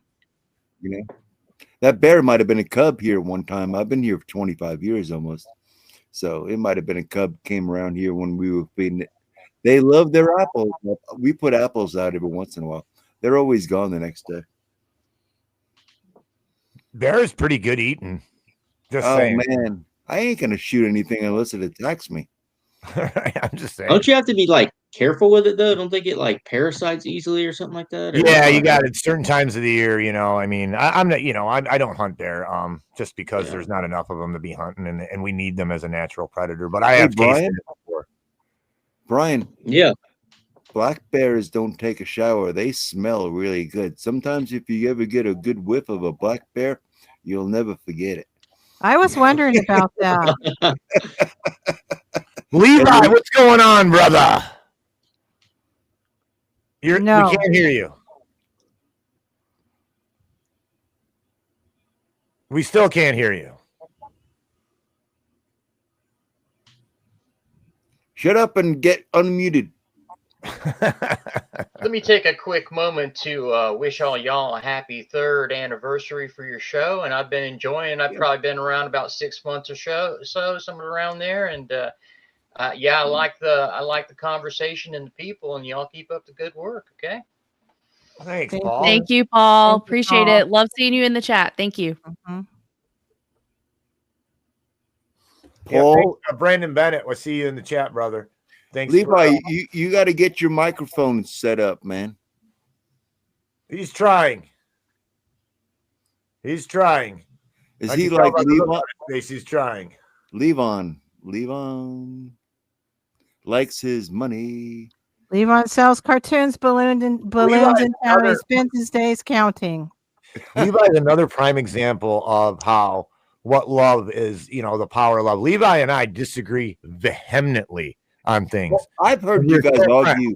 Yeah, you guys argued many times. Yeah, we're still friends. I've had him on my show and we've argued, I still respect Levi. We don't agree, but that's okay. And that's one of the things that I really, want to impart to people, man. And that's even in the we call them the normies and the sheeple and all. This is bad spirit mojo. Whatever religion you are, you can't hate on other people because they don't know. If they don't know what they don't know, and they're busy trying to just survive. It's hard. Everyone here needs to realize how special they are in the regards of there are very few people who are capable of this level of critical thinking and this level of not having such an ego and being able to accept other people's viewpoints and stuff. And that's why I really love my audience, because I know a lot of them disagree with the stuff I say, but they still come back. There's got to be something there. And it's that love, that energy that we have. That love is so important. Levi, you there yet? Levi's out of his mind. Look at Is Levi a baker? Levi, do you make sourdough? I believe he's a baker. He's one hell of a cook. Yeah. Levi, just grab a piece of paper and start writing what you want to say. That's a great hobby. Levi, just write stuff down on the paper and put it in front of your. You might be here. Oh, we're almost there.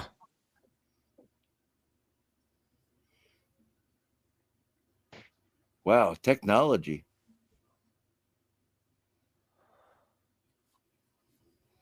I had one of those things when I used to do internet racing.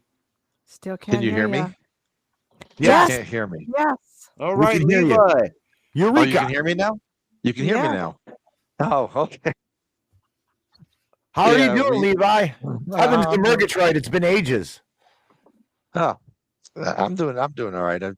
I texted Jason a little while ago because I was like, I'm on Rumble every day and I look at it and there's been nothing about this show on Rumble at all this week. Nothing from Knights of the Storm, nothing from you, Angry Tiger, no posting whatsoever about the show this weekend. So I text messaged him earlier today and said, "Don't y'all have a show going on today?" And he had to tell me, "Yeah, it's actually on right now." I was like, "Oh, okay," because Rumble's not saying anything. That's why I'm trying to get everybody over to Substack, because Rumble buries us. It really does. It was only a matter of time. YouTube has been completely taken over by AI. The garbage on YouTube is absolutely disgusting. Odyssey's fallen away. BitChute is porn shoot now, and Rumble is now. They started with this $99 a year for you to avoid the ads, and now I just got an email from them that they've teamed up with a major AI developer, and now if you pay them $19.99 a month, AI will help you in directing which pathway to go to for your videos. I mean, it's just Rumble's going down the toilet. It really is. Rumble has that? Yeah, and they're Wow. they're censoring people too. Yes. They're censoring, they're shaping, the algorithms are coming into play here on Rumble as well. So They're panhandling for the Zionists. Mhm. well, yeah, I have to believe so. But as I've told Jason, because Jason has been getting down because he like y'all, you put your heart into this and you try to do the right thing and you try to tell people and warn them, what have you, and it gets very frustrating because you really don't get any feedback outside of the normal people that are here, and you want to make a difference. You want to try to make a difference in people's lives. You want to try to get them to at least think Okay, why would the person say this? Why would they be saying this? And the one thing I like about you, all of you, okay, is that you try to bring receipts if you can, and that's the important thing. But even then, okay, even if with the way it is right now, and I'm going to tell you, this mRNA has been affecting people's minds. It has dumbed them down. It has literally made them incapable of having to be able to logically reason, to logically deduce, to rationally think, okay, and to talk to people in a human way. I mean, you don't even have to be talking about hard, difficult things. You go to a store and you ask a clerk a question, and ever since this mRNA has come out, people they can't comprehend basic statements. They want to argue and fight with you all the time. The aggression out there is growing and growing and growing. You can see it in daily transactions with people. You can see it in the driving. People have been getting really, really violent with their driving.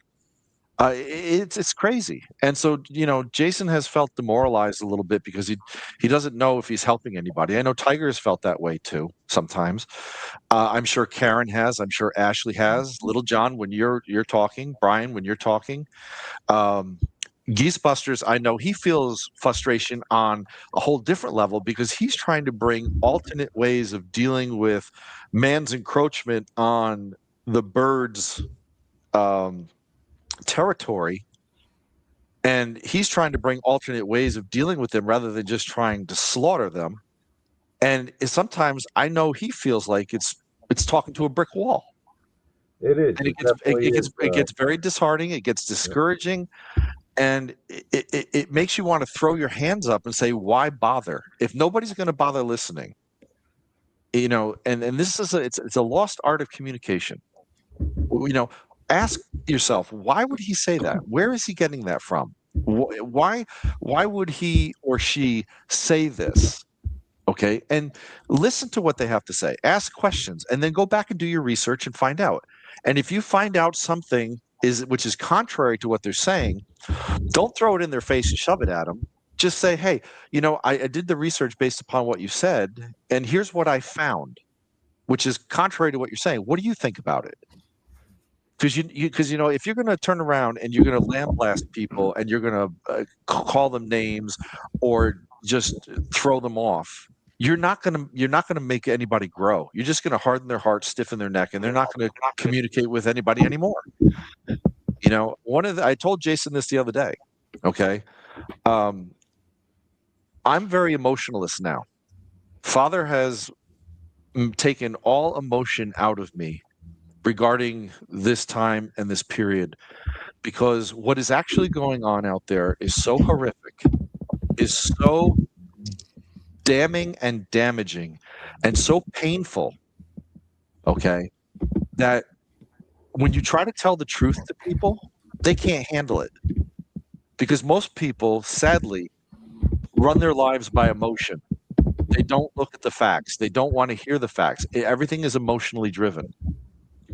And when you're emotionally driven, you cannot absorb any of this. And when you Hey, really if I'm driving down the road and I see these maniacs like you were talking about, I see that more and more every day. These people are just driving around like lunatics. They don't care about anybody else except them. I've been saying that for a while now, that it's just I used to love to drive anywhere, road trip. That was just a favorite thing to do. But now I think, do I really need to go out on the road? Is it really worth the risk? Because people are awful drivers. But I think it's not just the mRNA. I think it's EMFs too that have ramped up, and the quality of the food. It's a combination. But there's also scientific papers now. People are starting to publish some documents that say that the shots are affecting our brains. It's a combination of the mRNA, the EMF, as you're stating. Okay, the drugs that they're feeding us. That's correct. It's also a part of what the government, both on the federal level and on the state level, are doing to people with the inflation going up. Okay, costs are going up. They have gotten so many people on the benefits. You were talking about this earlier, whether it be Social Security supplemental income, Social Security disability. It be SNAP, okay, or it be Medicare, Medicaid in the States, TANF. And they've got so many people on these benefits, and now they've made them so dependent on it that they're pulling the rug out from underneath these people, and they're in fear because if they lose their benefits, they haven't worked, they haven't done anything, and they're in fear. So now they're just going along with whatever the government wants them to do to make sure that they still get their bennies. Hey, Yeah. can I circle back Saki on something real quick? Yeah, and then we're going to go to Geesebusters. Okay, yeah. I'm Mr. sorry. Geesebusters. Love All Geesebusters. right. He's Hey, a Lily, Ron, keep going. But Man, Billy Ray, Geesebusters. I'm Billy sorry. Ray Valentine's in chat, and Billy Ray, he's getting a lot of heat lately for trying to break away from the left-right paradigm. And I don't blame him. I've actually gone to bat for him because I know who he is. I know what he is. Well, not what he is, but you know, like what his personality is. He's a good man. But one of the things he showed me a couple weeks ago, and again, I'm circle back socking here on the shifting the narrative and making it look like people are separated and blah blah blah, and there's all this warfare going on. No, that was a self-fulfilling prophecy that Trump did, saying there's problems in these cities and then sending the troops in there, then creating the problems. Billy sent me a video, and I hope you don't mind me sharing this, brother, but he sent me a video of him going out to get pizza. And I know you dropped a comment in his chat earlier today, Little John, about pizza, but he literally sent me a video, and it was a pretty good doggone long video of people lined up down the block. There was no police out there. There was nobody throwing people in vans. I know they're doing that now, but the premise of doing that was based off of a lie. And that was not going on at the time. And he showed me real proof. And he's in New York, right? So you're talking about New York, California, Northern Illinois, Chicago area, everywhere there's gun control, right? They're sending these people in to round up people and deport them based off the fact that we just renamed a body of water the Gulf of America, which doesn't show up anywhere, by the way. In the rest of the world, it still says Gulf of Mexico, or it's a split Gulf of America, Gulf of Mexico. This is an optics thing. It's ridiculous. It's ridiculous. Well, this is the whole point of renaming it, and people think that's a benign thing. They think that that's Trump just being narcissistic. No, this sets a precedent that makes us feel like we can go out into international waters and murder people because it's our territory, but it's not our territory. That was the point of the renaming. And I wanted to cover this maybe 4 or 5 weeks ago. I wanted to cover this, but you know, we get into so much stuff. There's like almost too much stuff to cover, right? Between Ashley and Karen, Tiger, myself, other guests we have on, there's just too much stuff to cover. But this is something I really wanted to talk about, was the optics of things and how they'll rename something or position it in a certain way to justify the actions to get people like the MAGA base, which are putting good money after bad because they know they screwed up. They all know they screwed up, but nobody wants to admit that they were a failure. So then they turn around and back up what they're double downing on their bad position, I guess you could say. Of course they are. Part of the problem. We could all see it. We could all see it. But the point is that let me close my thought here real quick. The point is that we're going to war with the nation, and I had so much information on this that we didn't get to a few weeks ago. If you take a look at Venezuela in particular, Venezuela has like this dirty kind of oil. It's like a heavy grain, heavy sand oil or something like that. Yeah, and we gave them the technology to drill for that oil. And guess what? ExxonMobil had a thing on it where they could drill it. Well, some stuff happened out there and I have it all here. And, you know, again, this was an impromptu show. So all the stuff I have planned, and, you know, all the team will tell you I overplan. So I always have stuff, but we're not going to get to it. But I can show you where we were going in there and drilling, and that was great until there were some problems, and then we couldn't drill no more, and everybody left. Now China has a lease on that drilling. So that is why the renaming of the Gulf of America, that is why this migrant crisis, that is why let's make them enemies. That's why let's just blow up fishermen boats that couldn't possibly make it here with drugs. They don't have enough gas. They don't have enough gas to even make it a quarter of the way. Venezuela is not known for importing drugs to the. And that's absolutely true, Tiger. Absolutely true. But, I have some documentation on it that shows that they've already, they're trying to outcompete China right now because China has a lease to go drill some of that oil. We gave them the technology to drill that oil. Now we want to send our people in there first at the same time that we're shutting down our production here. So I don't know, take it for what you will, but everything is more complicated than what you think. Don't believe CNN. Don't believe Fox News.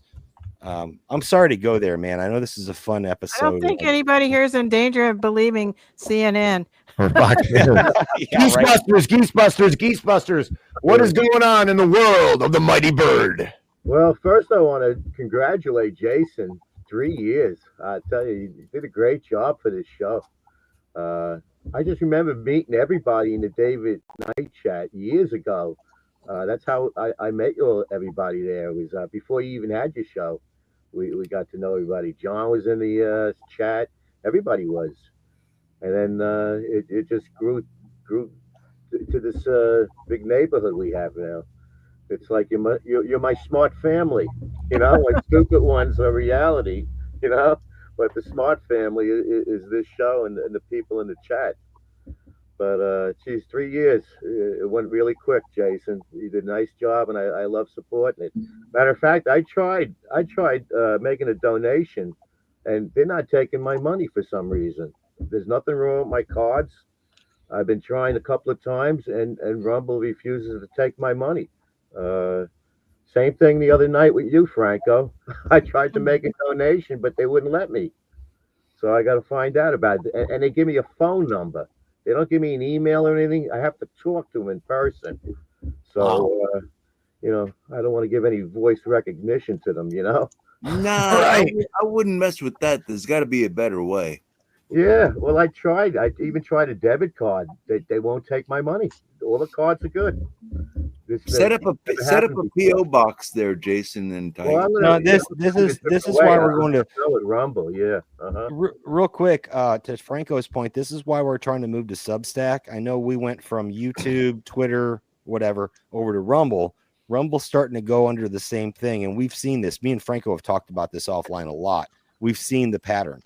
Okay, with the censorship and pushing certain people or whatever. Substack is not censoring, and you can go watch Don Jeffries, which is part of America Unplugged team. But is Rumble censoring? I still No, Rumble's promoting, and then they're hiding analytics. And if you go watch last week, I think it was last week, Geesebusters, I literally put on screen hard evidence. I saw that episode you had. Yeah. Yes, right. But the Rumble is shadow banning. They're shadow banning comments. Yes. They're shadow banning videos. Okay. Right. They're removing if you're following somebody, they're removing it off of your feeds. They're not showing videos up. There's a whole bunch of whack stuff going on. It's constantly freezing. I got a text message from Audi today that said he unfollowed like 70 some odd people in the past couple weeks. Yeah. I don't know if that was on YouTube or Rumble, but it was one of the two. And that's the games they're playing. The thing I like about Substack, and I know Substack's a little bit difficult for people to use. On the user end, it's not that bad. It's not not the app, not if you're in there like it's Twitter. No. Yeah. On the user end, it's not bad. It's just like any other platform. And it's actually pretty functional. It encompasses everything. It encompasses the Twitterverse. It encompasses the audio platform. And you can actually use that as a feeder. If you want to do audio podcast, you can feed that out to all the different things. I use Spotify right now. I need to switch it over to Substack because Substack can do that for me. They also do video live casting now, which is a new thing relatively. But the thing about Substack is that you have, and Franco mentioned this before, there's a difference between following and subscribing, right? So we have tons of people following us on Knights of the Storm, and we have people subscribed. Now, subscribed right now is free. I don't have a price tag set on it. But if you wanted to, you could set up, like, if you want to subscribe, not just follow, but subscribe, you could do a monthly $5, $10, whatever. And that's something that it's very flexible for people that might want to contribute to the cause. You know, I haven't really explored it yet. Maybe Franco, you and I got to talk about this offline to see if we want to explore that or not. They have a chat too, guys. Oh, So yeah, you yeah. still get live the chat. Yep. Yeah, I have to check into that. I don't know too much about it. We're trying to get the word out as we speak. So we're getting long in the tooth here.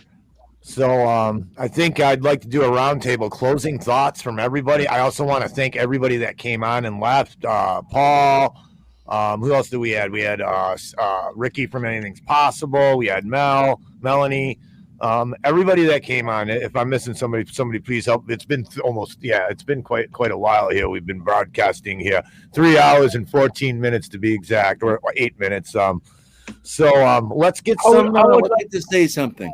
Yes. Has anybody heard about this space rock that I keep talking about on this 3-eye atlas that's been in the news lately? I've heard about it. I'm not too worried about it because there's nothing I can do about that. What, it's kind of like working. It's kind of like working on EcoBoost, right? You know, it's like EcoBoost. So, okay, so nobody thinks that nothing's going to happen. I mean, why worry about something we can't? I mean, there's nothing we can. I haven't heard too much about it. Just like some vague stuff about maybe something coming or something like that. But Yeah, I haven't paid much attention to it either. Ashley, I've also heard it's a rock that they had a trajectory for, but things change, and now they're concerned it's going to come to a near collision. And when I say near collision with Earth, we're talking about like 100,000 miles or something. I've also heard that they have these National Guard people in these cities. So when they stop the EBT and everybody starts, rioting, that's why they have the National Guard in that. I just had to throw that in. I've heard that. I personally, Little John, I think that it's about a universal Are they going ID. to starve everybody and shut that off? Well, it's going to be part of the universal ID. Like I said earlier in the show, everything is connected. Everything. You want to talk about, welfare. You want to talk about ID. You want to talk about immigration, war, money, inflation. Everything is connected to get to the end state. And I really think, 4 or 5 years ago, I would have thought I was insane to think this. But I am with a lot of smart people right here that are very specifically good at what they do. That's why the Knights of the Storm is an amazing team, because everybody has, and I don't know if you heard the lyrics, Karen, but I've made sure to give everyone shout outs in the lyrics. But you have the nutrition stuff. Ashley has the keep it chill stuff. Tiger scratches the records just right and does the finances. And there was a whole entire verse to the finances for Tiger. And then me, I'm just the soldier who wants to fight. I'm just wanting to take the knowledge and drive it out there. But everything is connected, Little John. Everything is. So, yeah, the universal ID is going to be tied to the SNAP stuff. It's going to be tied to everything. That's how they're going to usher in. And Levi and I have talked about this. This is the right panel to have on right now. We've talked about this is how they're going to slowly tiptoe into tyranny of the mark of the beast, is that you have to give up a little. Think about back in the day. You logged into your email with a password. All of a sudden, you had to have special characters. All of a sudden, it has to be changed every 30 days, every 90 days. All of a sudden, now you need to we need to send a text to your phone to verify it's you because your device is no longer authorized. It's going on and on and on. And I've reported on this in the last couple months. I've been seeing it happen with my Roku device, with my YouTube, where my grandson watches his little grass cutting videos and whatnot. Everything, my Windows is trying to force me to update. Thank God my processor is not to the specs to go to the next Windows, because it's keeping it from overtaking me and putting me to now where I need to have biometrics to log in. That's what they're the pushing. the biometrics right now is where everything is going. Yeah. They're trying to force you, whether you've seen it on your cell phone, whether you've seen it on your home computer, if you have a job, okay, they're trying to force biometrics either by your thumbprint, by your facial recognition, by your eye retina, or by your voice. The voice is the one that's the minimal. They're mainly going after thumbprint, and facial, and eye. Once they get all that done, then they're going to pull out the digital ID. And what they're going to do with the digital ID is they're going to shut down completely. If you are on any federal benefit, if you are on any state benefit, if you are on any type of federal pension, whether you retired from a job, if you have a military pension, if you have military pay coming in any way, if you have veteran benefits, social security benefits of any different type, okay, all of that is going to be shut off unless you get the digital ID.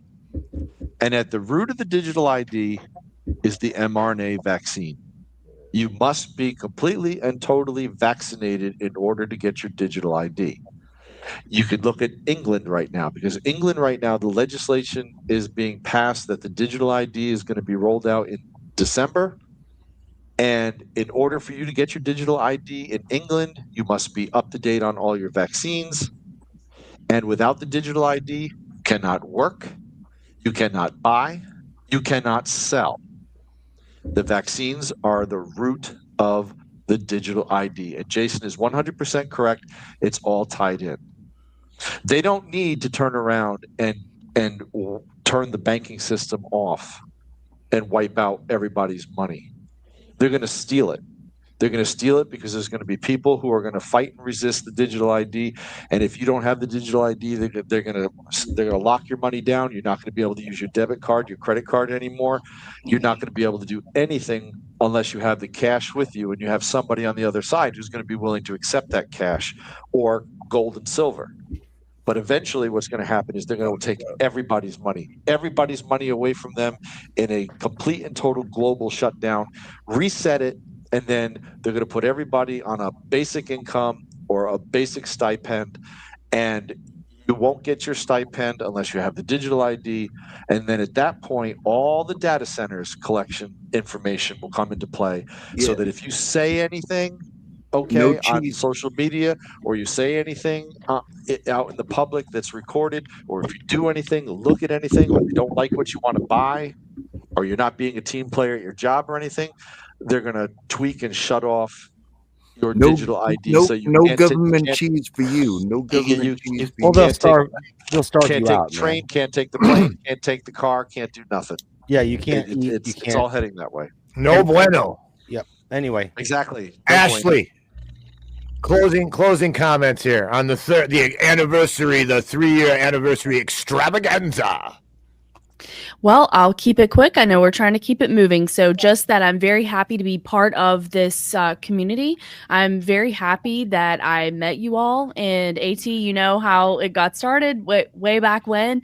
And so I'm just thankful. I'm thankful for the people that watch the show, for the people that are in the chat, the people that leave comments, email, all that good stuff. For my co-host, for everybody that joined us today. It's been really nice being around Levi, Little John, Melanie, Geesebusters. It's so nice talking to you. Brian, Angus, Skunk Hollow. So and Doc, of course. I really appreciate it. Nice. Karen. Well, I'm grateful to be here, and I think we all know where this is headed. So it's so nice to be able to fight the good fight and live the time. We don't know how much time we're promised, so all we can do is live for today, do the best we can. And it's so nice to be able to do it with great friends here. And I want to give some credit to the people who have gone before us. There were waves of people, decades going back, that have been trying to warn people about these things, and they were always called crazy. So we stand on the shoulders of giants here, and I hope that we can do right by them and just try to remember. I'm trying to remember to pass along what I can, to be a traditionalist to try to pass down some traditions and the good parts of being human. I love you all, and it's so great to have such great friends here. Nice. JB. Oh, you caught me mid typing. I'll just talk it now. I want to give a special shout out, number one, to everybody that's helped with the show over the years. Tiger will tell you offline, we've talked, I do not like doing the show solo. I have to have somebody to help me, and that's a weakness on my part. I should be more bold, I guess you could say, because I was a leader in the Army, but I don't know. I don't do it. But I wanted to give a special You're shout like out Johnny Carson, man. You need a sidekick. You know, you need a sidekick. No, I need the envelope on my head that tells me, whatever. Anyway, I wanted to give a special shout out to Billy Ray Valentine, because what we're talking about today is the stuff that we talk about with the tyranny that's coming is being welcomed in by the people who would have fought against it 3 or 4 years ago. And I see Billy Ray, that's the guy from America Unplugged, Gorilla Underground, Infinite Fringe. You know him, you love him. Anyway, he is getting so much pushback from people, trolls in the chat. And I'm like, no, he's telling the truth. I think that maybe moving forward, we're talking about a 3-year show right now. Moving forward, I think we should challenge our own preconceptions of what we believe and what we see, and just continue to stick to truth. And I think that's where we should go from here on out. And a special shout out to Billy Ray for doing that, because he's getting a lot of flack for it. And I know him on a personal level. I know he's a good man. I know what he does outside of podcasting is a very honorable profession. I know you know that as well, Tiger. But yeah, I think that we should all go that direction where we continue to question everything. We look at everything, but do not put ourselves in a box. And then circle back, Saki, to Tiger's opening verse: love one another and have empathy. That's nice. I love it. Brian. Yeah, shut up. Yeah, man, Knights of the Storm. It's a great show. I'm glad I was able to get involved with the chats and be guests on the show and everything. Everyone here is like pretty good people. So it's a good little group we got. It's nice having you, Brian. You remind me so much of my brother. It's really, really cool. Yeah, thanks for always helping out on my show too, Brian. I mean, you're always willing to help. I love it, brother. Doc. Hey, yeah. So once again, congratulations on 3 years of this wonderful show. And thank you for highlighting my project today. Really appreciate it. Hold on, And I just want to remind everybody, and I think we all know this, let's not get caught up in doom scrolling and doom and gloom. My overarching message is, let's not get into toxic positivity and just pretend there's nothing bad happening or nothing bad going on. Let's be aware. Let's keep an eye on things going on. But let's also remember this is a beautiful, amazing world, and everybody is valuable, important, precious, everybody, and all life as well. Let's not forget that. Let's not lose sight of that. I think that's my sort of overarching message from me and Club Recce. Life is beautiful. People are beautiful. The world is beautiful. Let's not forget that. I love it, brother. Thank you. Me and you are on the same wavelength with that. Little John. You still there, Little John? Look at the beautiful puppy. Are you still there, Little John? All right, we're going to skip Little John and go to Levi. I just wanted to, like I said, I just wanted to pop in to say hello to everybody. I've been watching y'all for about a year and a half, and I've had some great conversations. Yes, with Tiger, we've disagreed on some things. But Tiger and I we've never attacked each other and spoke evil of one another. We've had great discourse. Jason has been a good friend. We've talked many a times. I've enjoyed Ashley, Karen, She's great. Doc Rock, I've seen you a couple of times. Brian, you've been on the show. I like Geese Busters. I think what he's doing is great and admirable. Little John too. Little John has that nice drawl, and he has that great. He's like the granddad who always knew how to sit you down on his knee and say, "Now, son, let me tell you how it really is." That Very it's just positive. yes, yeah, he is. So, like I said, I just wanted to stop in and say hello to everybody. Thank everybody for what they're doing. It takes courage to do what you do, and from someone who has received a lot of hurt and a lot of vitriol from a lot of people because of the things I try to bring forward and the things I try to expose. It hurts, and I understand how y'all feel when you think that people don't listen to you and people don't want to appreciate the work that you do. So just keep up the good work for the amount of time that we can still do the work, and just stay safe out there. Be mindful of everywhere you go. Be discerning. Look, observe, and if you got a gut feeling that you shouldn't go here, or if there's a little voice that says to you, don't, you're paying attention to your GPS and the little voice says, go a different way, go a different way. Don't question if you get held up in a supermarket at a line because the customer in front of you, their credit card is not working or something. Who knows? You may be spared from an automobile accident because you were in the right place at that moment, and you could have been involved with that accident, but because you got delayed, you avoided it. There's always something that's going on that you're not aware of. So be patient with people, be understanding with people, and just continue the good work. And thank you for all you guys do. I appreciate it. I love that, Levi, brother. I love that, man. Well said, Geese Levi. Busters. Well, how can I follow that? Levi, that's very kind of you. You're a very kind person. You have words of wisdom there, and I enjoy seeing you on again. We haven't seen you in such a while, and I just appreciate all the information that you give us. Thanks very much, Levi. You're very kind. Oh, well, thank you. I used to live in New York, so Did I've you dealt really? with I've dealt with the geese, and Oh, they're very really? Where in New York? I had no idea.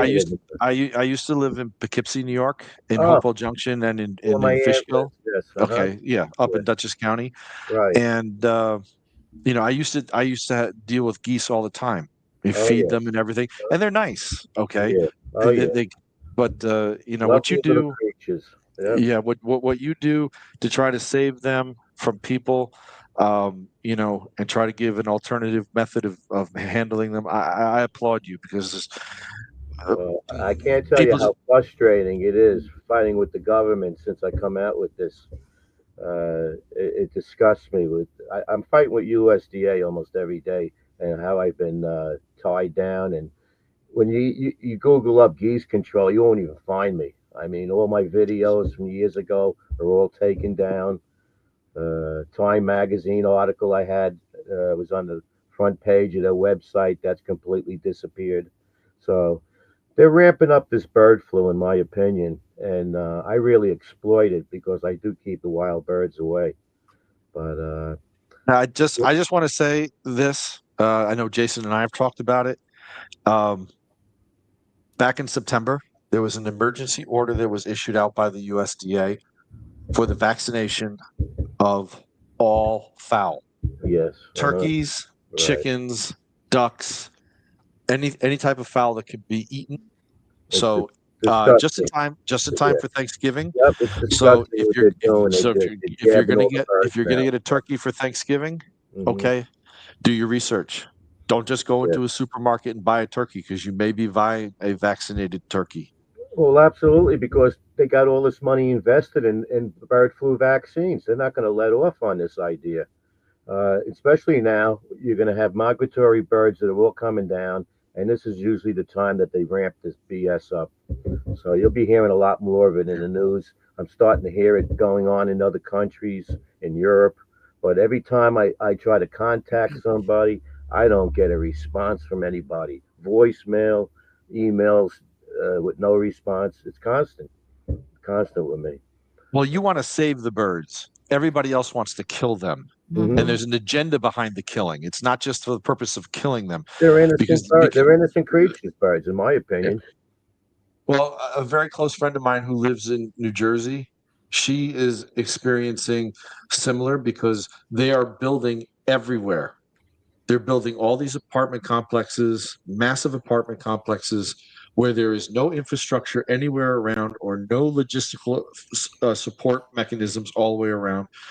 And what they're doing is they're destroying all the habitats for the wild animals. So now the deer, the coyote, the fox, and everything else are roaming around in the streets and around people's And houses. your only answer right now, Levi, is to cull everything.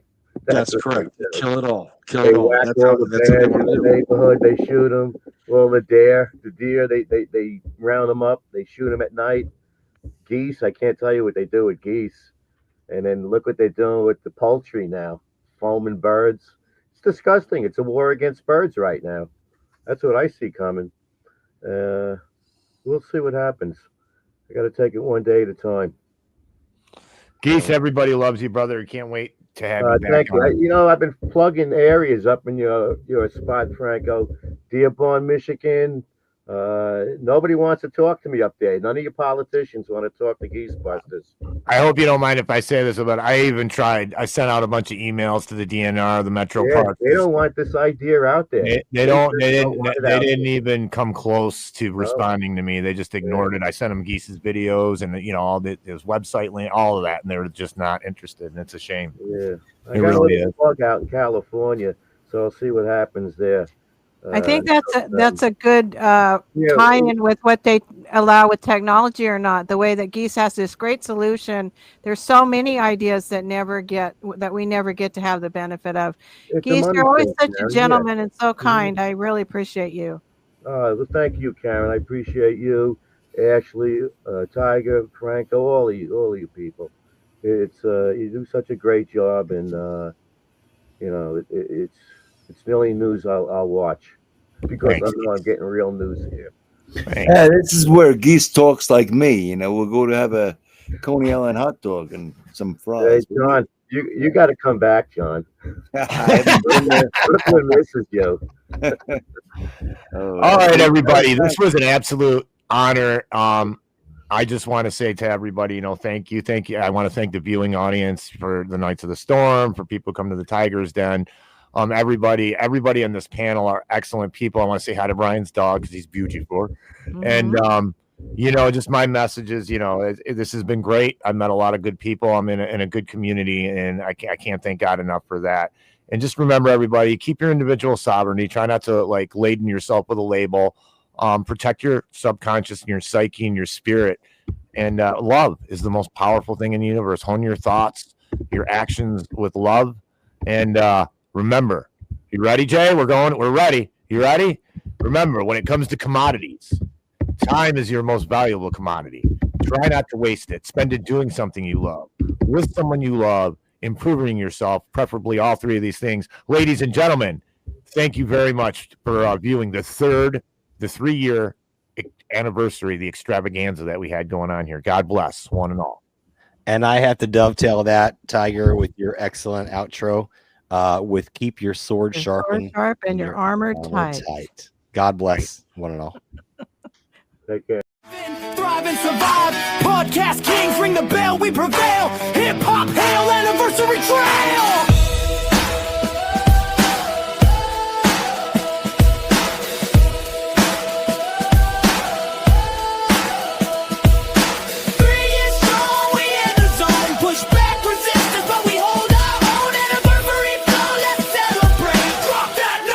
Elevate